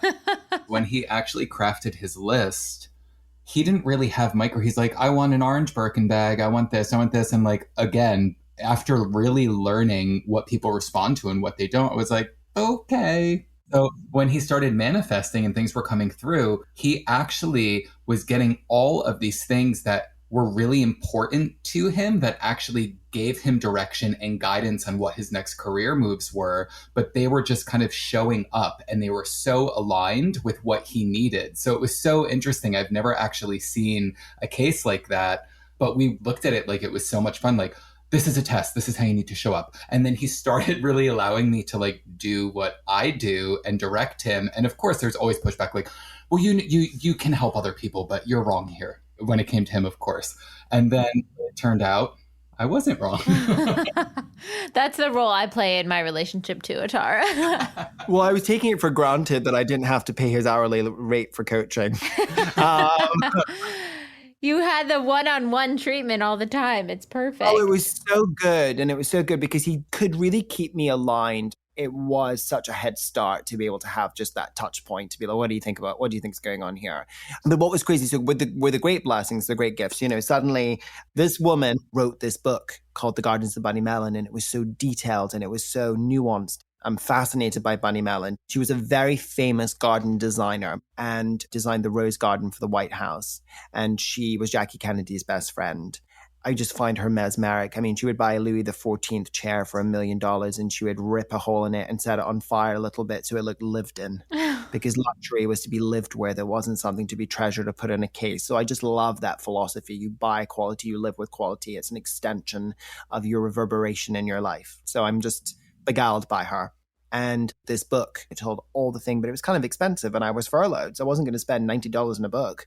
All of a sudden, she starts following me and sends me a message. You're so special. You're so open and honest and just love such things. I would love to gift you as many books as you want. Oh my gosh. And then she sent that to me. And then she followed up with a diary and another book and sent one for my mom and her friend. And then from there, somebody else said, I see that you're wearing black masks. You're far too chic for that. I've actually handmade these marble masks. And she's Jill Seal, a very established interior designer that's got these incredible papers. And she's sort of translated them to cloth masks. She sent them to me out of the blue just because she wanted me to feel taken care of during my process. It was just really, really crazy. I mean, talk about a new level of expander, right? You have this expander you're looking up to, and not only are you witnessing them to expand you, but now they are fulfilling your manifestations.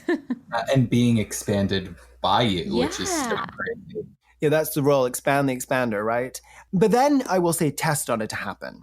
And I had a big, big, big test. And kind of two big tests for me personally that led to my big, huge bona fide manifestation, as I call it. I had on my list, yes, I had an orange Birkin bag. Yes, I had a Cartier Tank Française yellow gold watch, large size. If we've got one, send it to me. I'd love to manifest that. Whoever's listening, I'll take it. But I also had that I wanted to expand my celebrity client list. And I wanted to have some younger clients that were very cool and fashionable. And I also wanted to have icons that I really looked up to.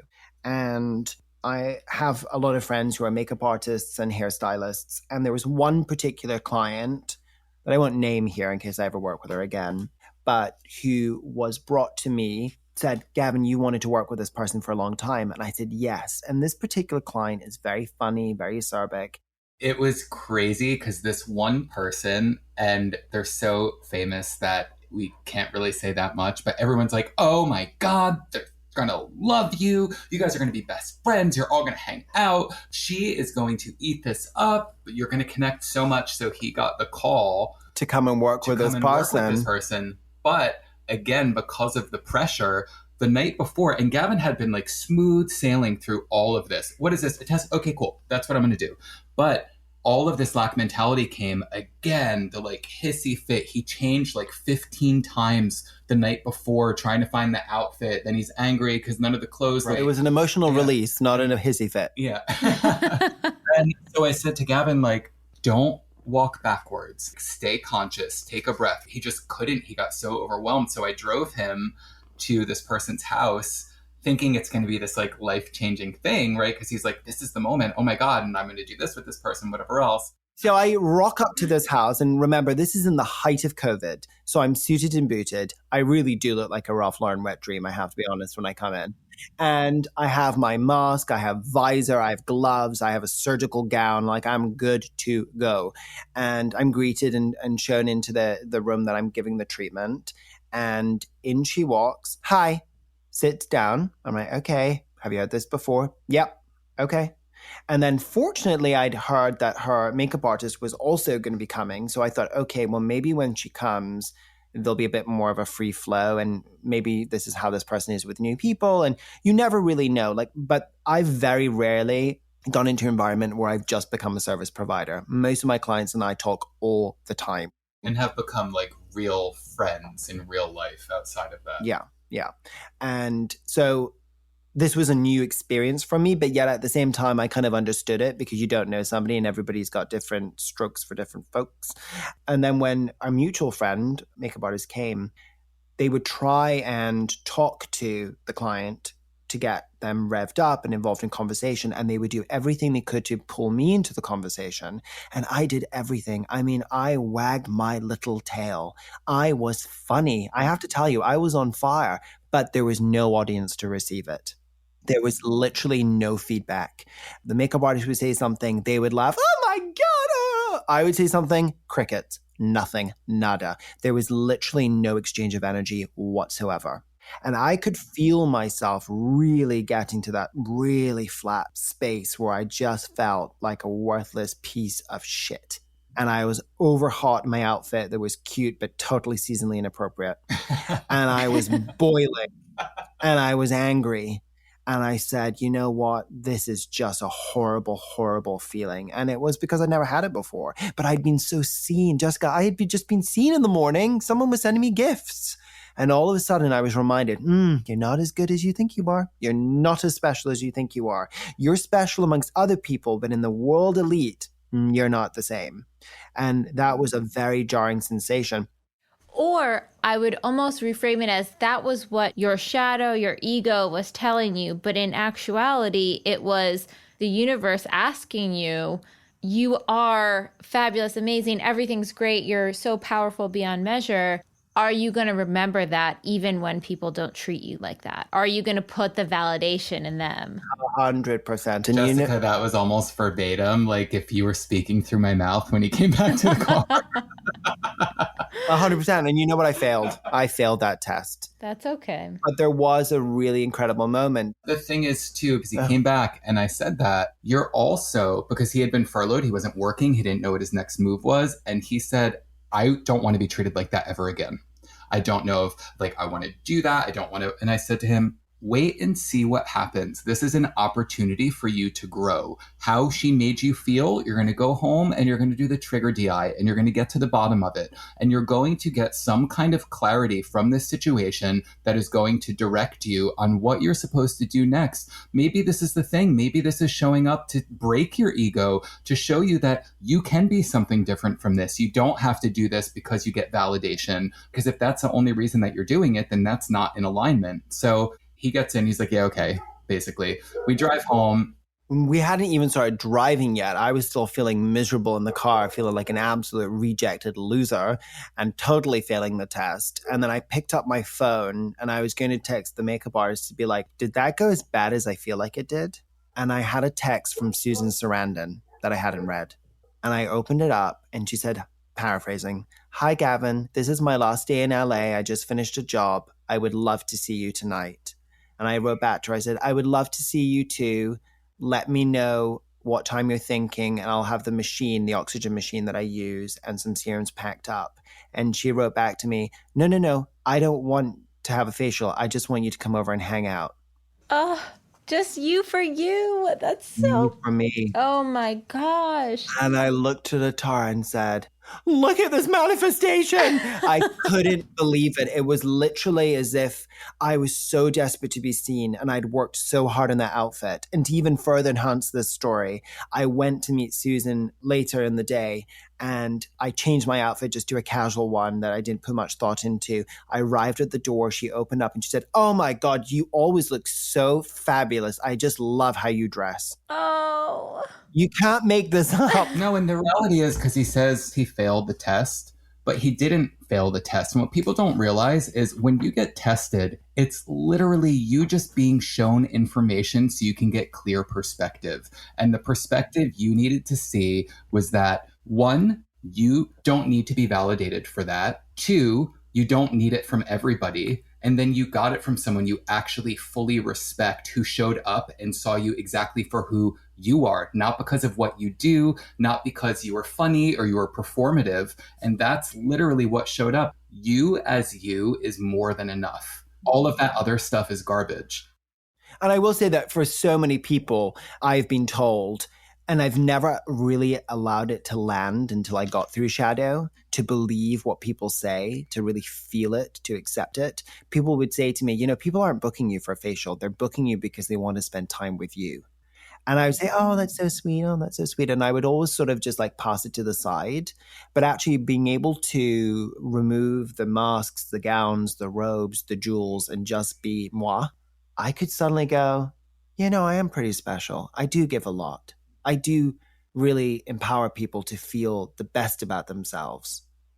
I think that's so beautiful and such a full circle reflection between you and Atarah, how you mirrored each other and were able to be sort of that exactly what you needed in the very beginning of your relationship, even to now, and then coming back and he's helping you see it's just you. You just have to be yourself. You're already worthy. You already have all of the things.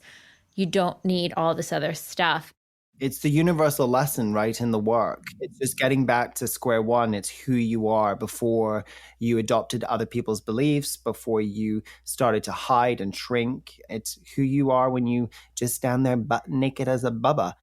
But I want to tell you about my final test and then my massive manifestation, if I may. So I'd had that, and I should point out that I had other manifestations very quickly when I was really worried about would people be comfortable working with me and, you know, what was going to happen, and I wanted new clients. Out of the blue, People magazine called me and said, hi, Gavin, Catherine Hahn would love you to prep her skin for our no makeup beautiful issue that we do once a year as the official facialist on that. Are you available? Yes, I am. Yes, I am. And then from there, they said, we'd also like you to do Katie Couric, which was a game changer for me and so incredible to work with her. So that was a huge thing too. So then I had been looking for a new job. I'd realized that I'd sort of grown beyond my position with the company that I was at. And I'd wanted to have in my manifestation list, I said, I want to be a brand ambassador, spokesperson for a luxury beauty brand. Now, on my list was a variety of companies. I know you're not supposed to be specific, but I was. But I was consciously aware of a brand called Augustinus Bader that was getting a lot of attention, a lot of hype for their cream and the rich cream. And 1 month before lockdown, I had run into an old friend of mine, and her name is Laurie Rodkin. She's very sort of rock and roll. She created Michelle Obama's jewelry for her initial inauguration. It's now in the Smithsonian. Long story short, she was with her friend Melanie Griffith. I said, oh my God, Laurie. And she called us over, and Laurie said to Melanie, oh no, Gavin's a really big celebrity facialist. You should work together. And Melanie said, you should look at my brand. And I said, what's your brand? She went, Augustinus Bader. I said, oh, that's a mouthful. I said, okay. So I made note of it. So when I was going through the process of doing the work, I contacted the owner of the company and said, oh, we have a mutual friend in common, Laurie Rodkin. I ran into Melanie. I would love to work with you. And he sent me back like a smiley emoji. That was the extent of it. About a month after that, still doing the work, dealing with tests on the regular basis, which was really just keeping my self-worth high, the PR company linked to that brand sent me some products to try. Oh my God, I love them. I would still love to work with you. That would be amazing. Weeks went by and they said, hi, Gavin, we want to send you a bunch of creams for you to give to your clients. So they gave me like 30 creams. I thought, I want to keep them all. So they did that. That was super exciting. In tandem at the same time, around Christmas time, I had bought this facial contour toning device for Atarah for Christmas.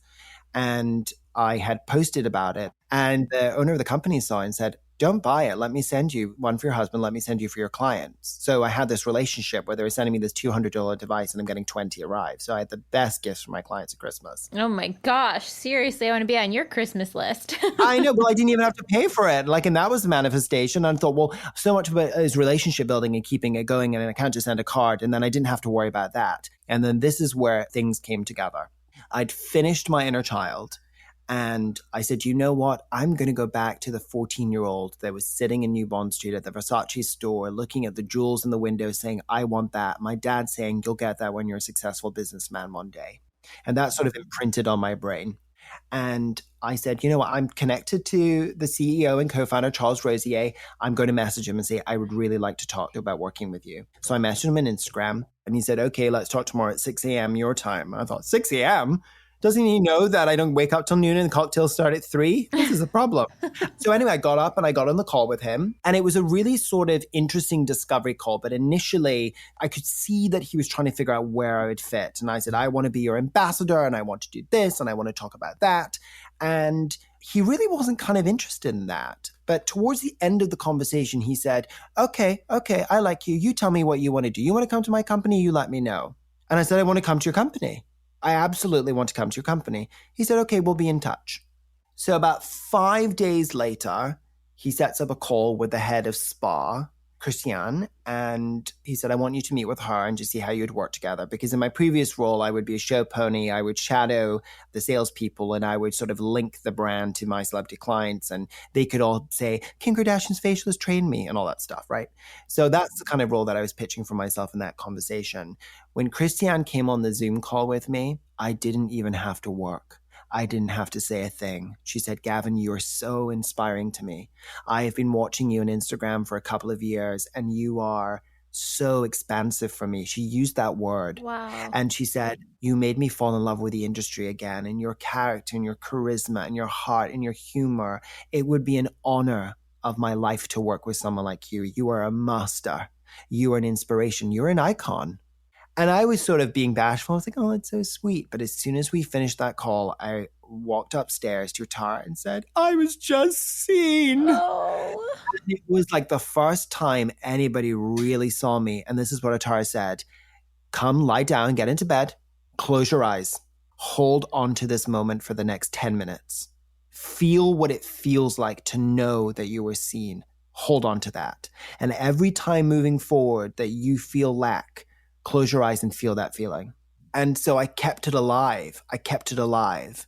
And then things were moving really quickly. 2 days after that, we'd like you to meet the executive team. So I met with the executive team, the COO, the CFO, the head of legal.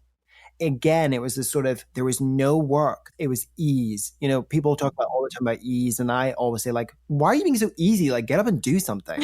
You know, it's like, because I'm that type A personality. Like I flush before I'm finished. Let's go. But I was like, okay. They were just, Gavin, we think you're really smart. We think you're really just would be such a great fit for this company. We talked more. I shared more ideas. And one of the head people said, you know, you're really, really a very smart, dynamic person. You could sell all the tea in China back to China. You could sell ice to the Eskimos. You are really kind of special. And it threw me. I mean, it threw me to be seen so validated. But he also allowed himself to be seen. And that's what I said to him in the process. There was no horse and pony show. There was no showing up as anything other than who he is and sharing his unique perspective. And it was completely respected. Yeah, I didn't show up as persona, right? I wasn't Lord Gavin. I wasn't bedecked. I was just Gavin. Gavin with experience. Gavin who had something to say. Gavin who's lived a life and has something to impart. And that's how I showed up. And then here comes the test. Because then it went radio silence. And I could see myself getting into the doggy paddling space, and I'm getting really anxious. And when are they going to call me? And what's going to happen? And could this happen? And what should I do? And why are they not calling me? And it's been going so fast, and there's got to be a problem. And I started to really re-loop all of the things that I hadn't been doing for a long time. And so Atarah, like a really good prison warden, would say, "Get back down to your cell and do a DI." And so I would do it. Atarah. And the trigger was amazing. And then finally, I should add, sorry, that before I did the meeting with the executive team, Atarah made me do the authentic self DI and write the bio. He doesn't like me calling it the boner bio, but he calls it the bio. But what I mean by that is you write your bio. And when I wrote my bio as if I was a journalist writing about myself, and I separated myself and came back to myself as a child wanting a career and read it, I would be so inspired by this individual. I would want to be just like that person. And so that empowered me to show up as the person on that page. Yeah. So he did the authentic self DI, and then I made him read his bio every single time before he went on the phone call. Everything he learned at a job, what he brought to the job, how he carried that to the next one, so he could remind himself of who he is throughout the process. I love this. Everyone take note of this. Add this next time you do authentic self DI. Do them together. Write your bio and then do the authentic self, because there's a job interview scenario in that, which I didn't even realize. I was like, this is perfect. And that the bio exercise is also in the community group in a video, and also on my Instagram in detail. Amazing. We'll link it in the show notes. And then there was one final test that led to the crescendo. I was working with an amazing client. I've become very close friends with her family.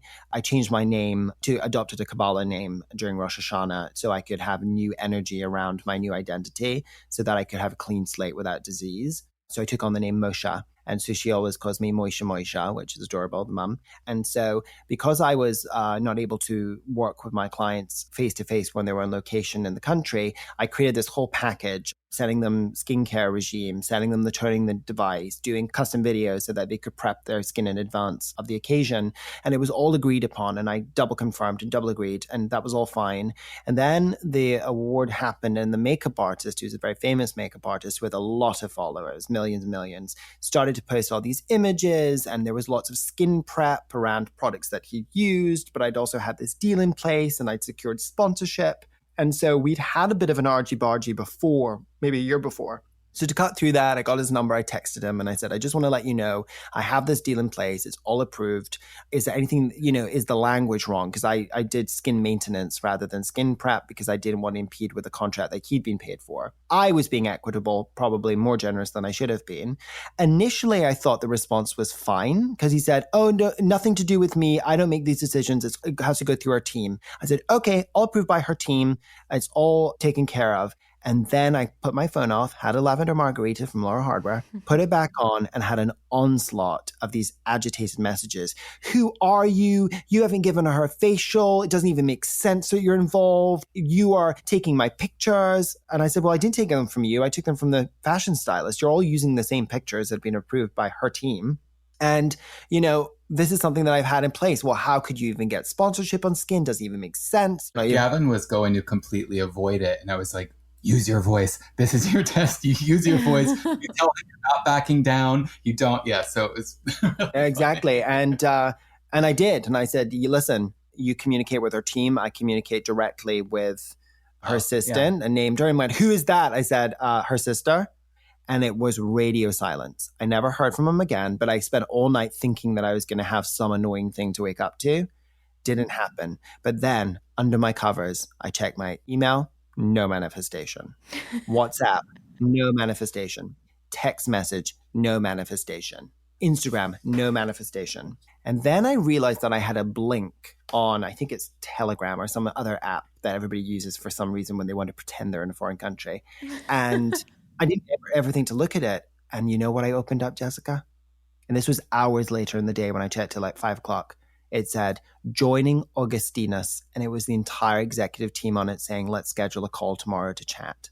Oh my gosh. Yeah. And just to really top it off, What's been so interesting is him going through this process and really getting to watch this in real time.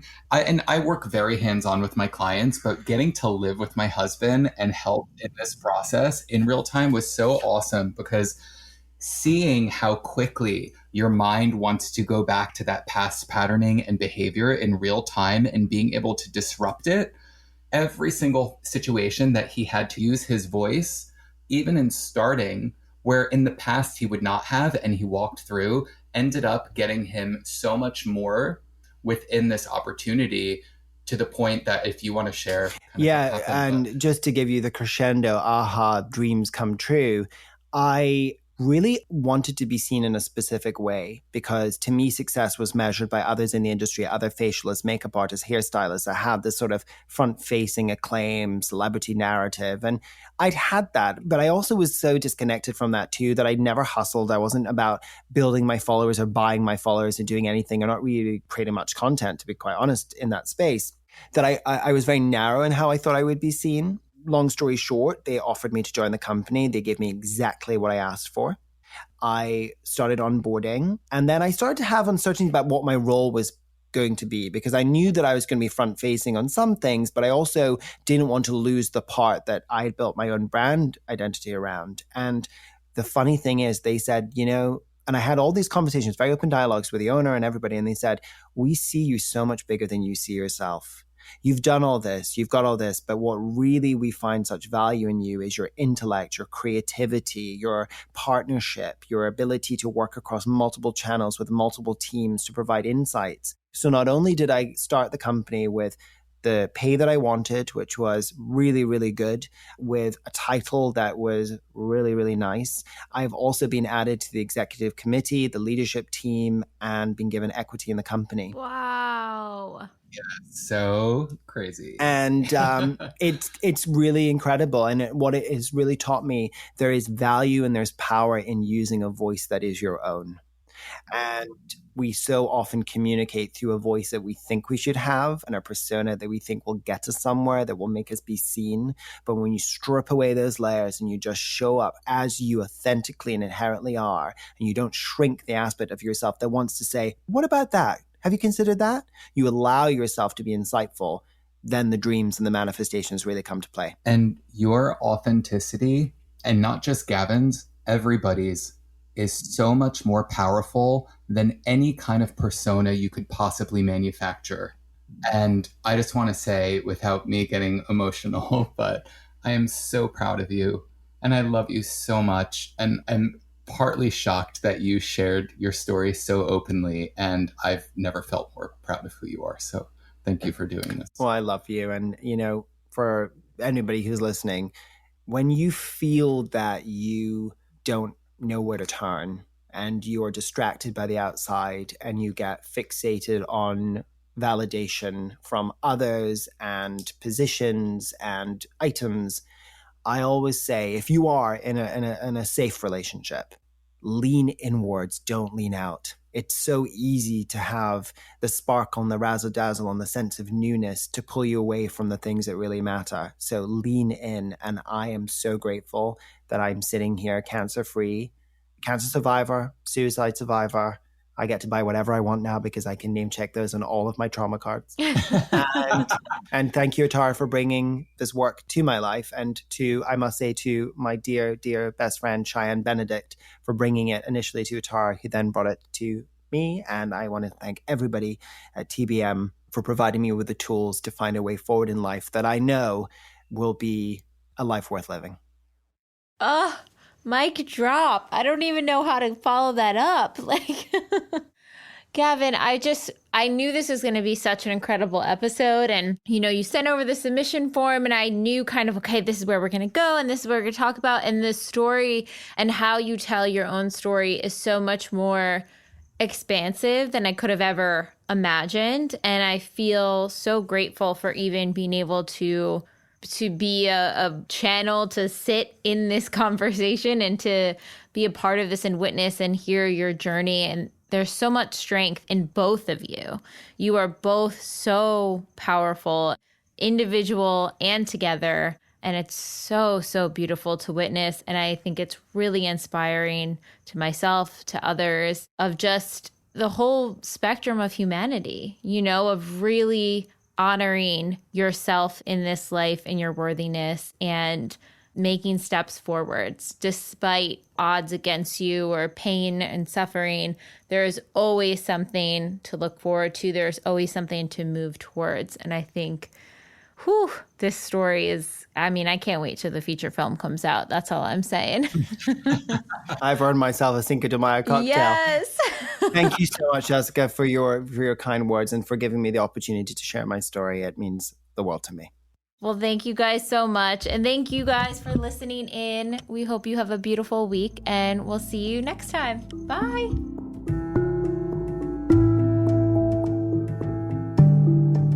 Thank you so much for tuning into the episode, and I hope you enjoyed it as much as I did, we did. And in case you're not totally ready to join the pathway yet, I wanted to share a few of our free offerings that I'll often suggest to people as a little bit of a blueprint to get them started on their manifestation journey. The first place I like to direct people completely for free is the motivation. You can see it linked below or on our homepage as our testimony library. And it's categorized by different subjects, whether you're calling in career, money, love, wellness, and much more. When you're reading about a member's experience of what they manifested, you're actually seeing to believe and showing your subconscious that that very thing is possible for you. The second place I like to direct people is to the free clarity exercise, which is also linked below.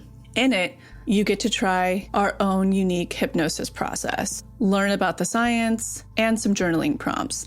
And the best part about this, you'll get a tiny taste of what it's like to go into your hypnotic state, bring your subconscious forward, and create new neural pathways while receiving clarity. And the third thing, if you haven't listened to it on this podcast yet, please go back to the episode titled Manifestation 101, where you'll learn the basics of neural manifestation to truly understand this process. So go ahead and check out those free resources, the motivation, the free clarity exercise, and the episode Manifestation 101, all linked below. And in an effort to make sure to have representation in this process series, go ahead and submit any process testimonials you have, especially to our LGBTQ+ community, our BIPOC, as well as the Ys, which is anyone in the community who is 45 and over. All right, we'll be back next week.